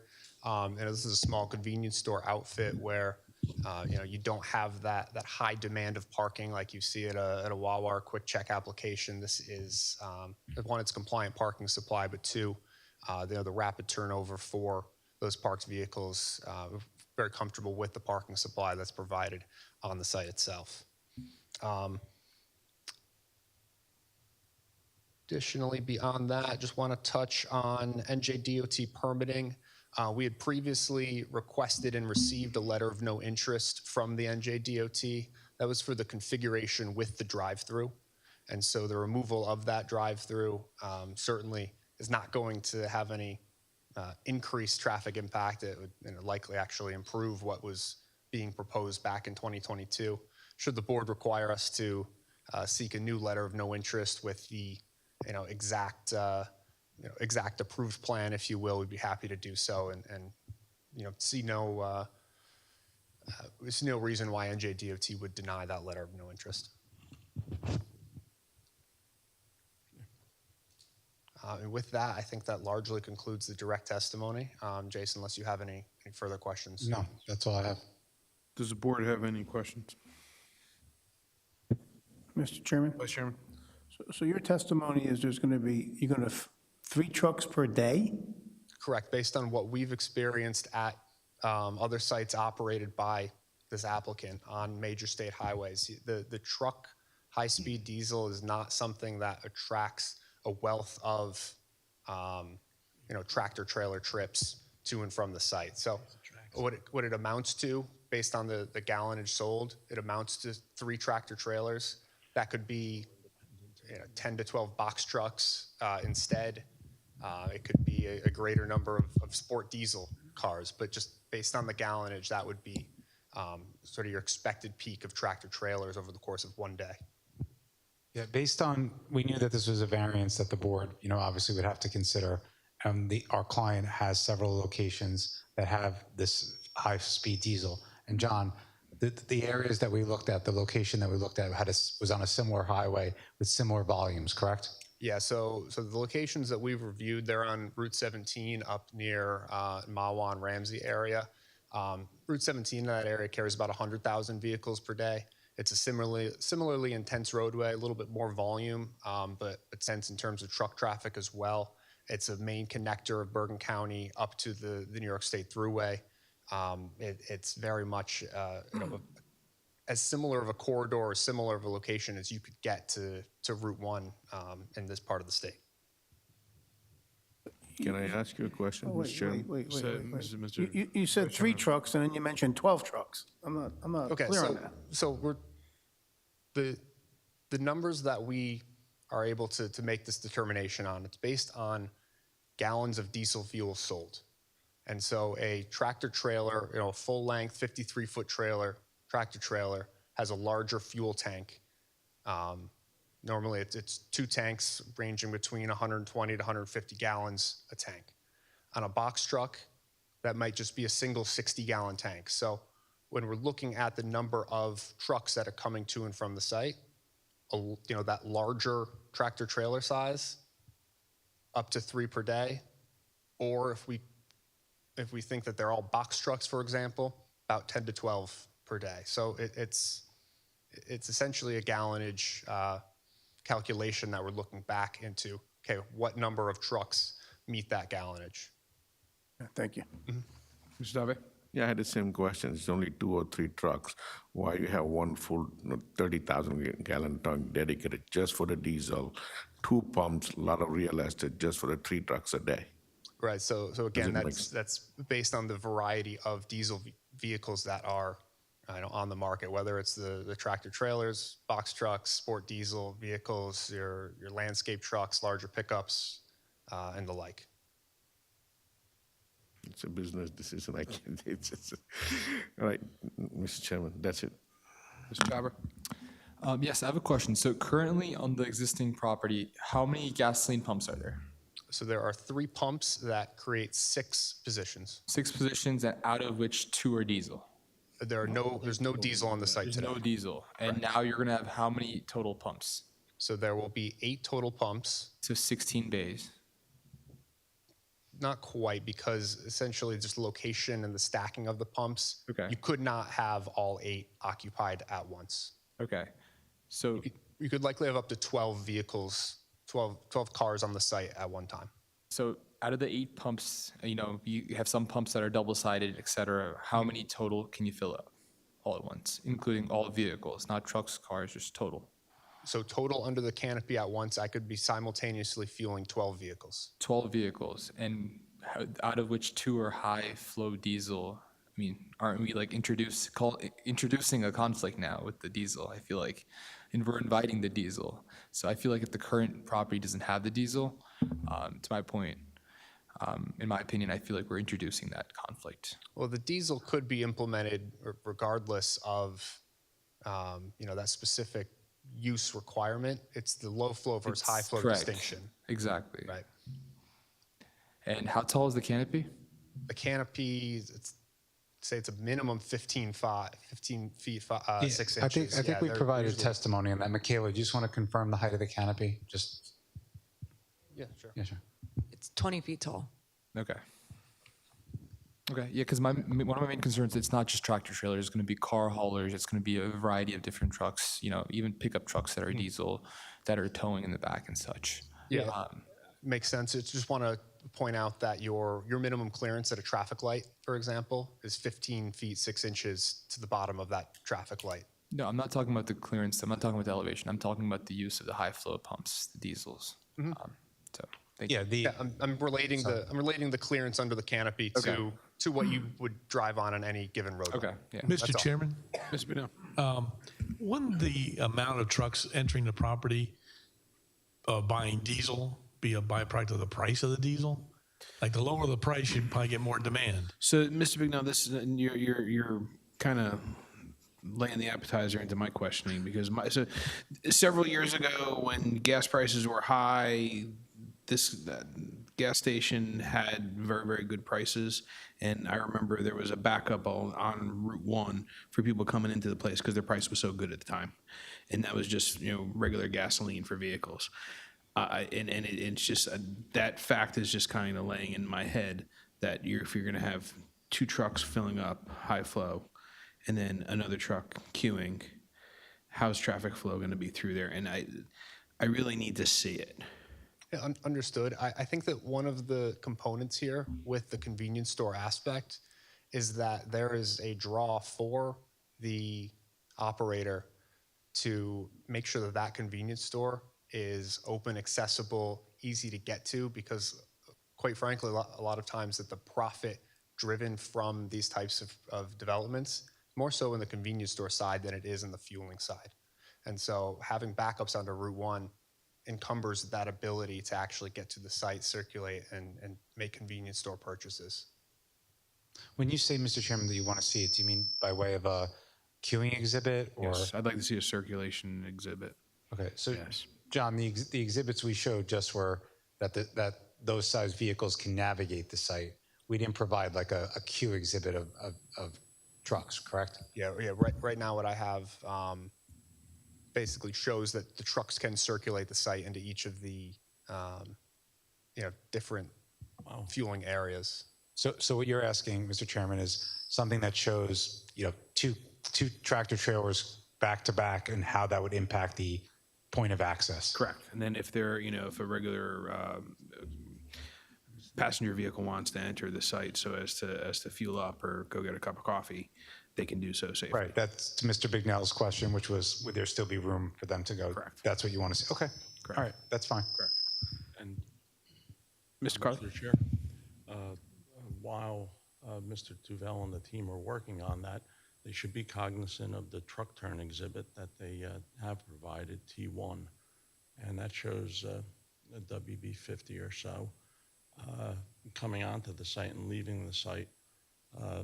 Ostensibly, it shows a fuel truck servicing the site, but it doesn't seem to afford adequate horizontal clearances for the easy or efficient use of those pumps for larger trucks. So be cognizant of that because it's your exhibit. It's T1, you provided it. Be cognizant of that as you prepare that future exhibit. Okay. Thank you.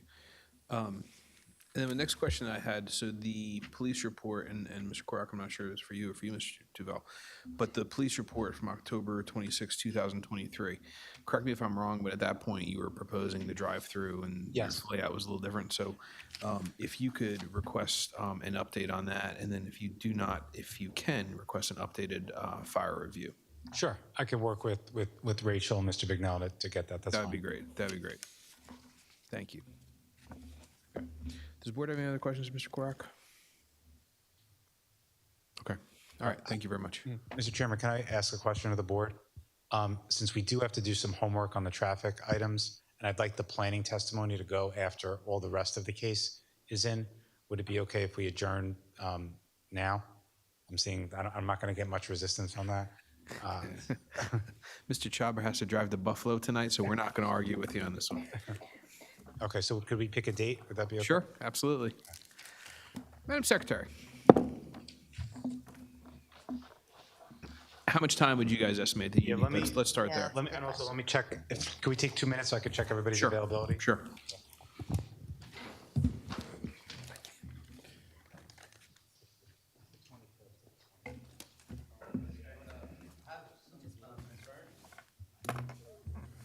No, we didn't, Mr. Chairman. Mr. Chairman. Oh, yeah. Okay.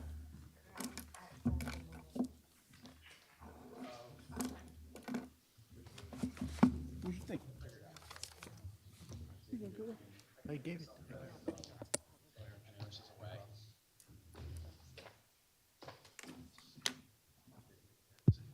There's the 20, I'm sorry. From your last application, my understanding is you have the 21st and the 28th of January? That's, Madam Secretary? We can offer you the 28th. Yeah, the 28th is perfect. That works. Okay. All right. Sir, I know you wanted to speak. We have not gone out to the public portion yet, so we're limited to, for when you could speak is only when we go out to the public. I apologize. Okay. So you're good? Yes. All right. Okay, so for anyone here present and for anyone listening at home, this case will resume on January 28th, 2025. The meeting beginning at 7 p.m. here in council chambers. And if you received a notice, you will not receive a new notice. This will serve as your notice. Thank you. Thank you, Mr. Duval. Madam Secretary, any other business to come before the board? That'll be all this evening. All right, can I get, before we ask for a motion to adjourn, I just wanted to thank the board members and thank the public and thank professionals, for everybody for everything this evening. I wanted to wish everyone a very, very happy and healthy holiday season, and a happy new year. Looking forward to being back in 2025, and thank you all for a great year. I really appreciate it, our board professionals and our municipal staff, and of course, my colleagues on the board for their tireless dedication to this board. I really appreciate you. Can I get a motion to adjourn? Motion to adjourn. Second. Motion made by Mr. Sadata, second by Mr. Chhabra. All in favor signify by saying aye. Aye. Opposed, nay. The ayes have it. Board stands adjourned. Happy New Year. Merry Christmas. Merry Christmas. Enjoy it.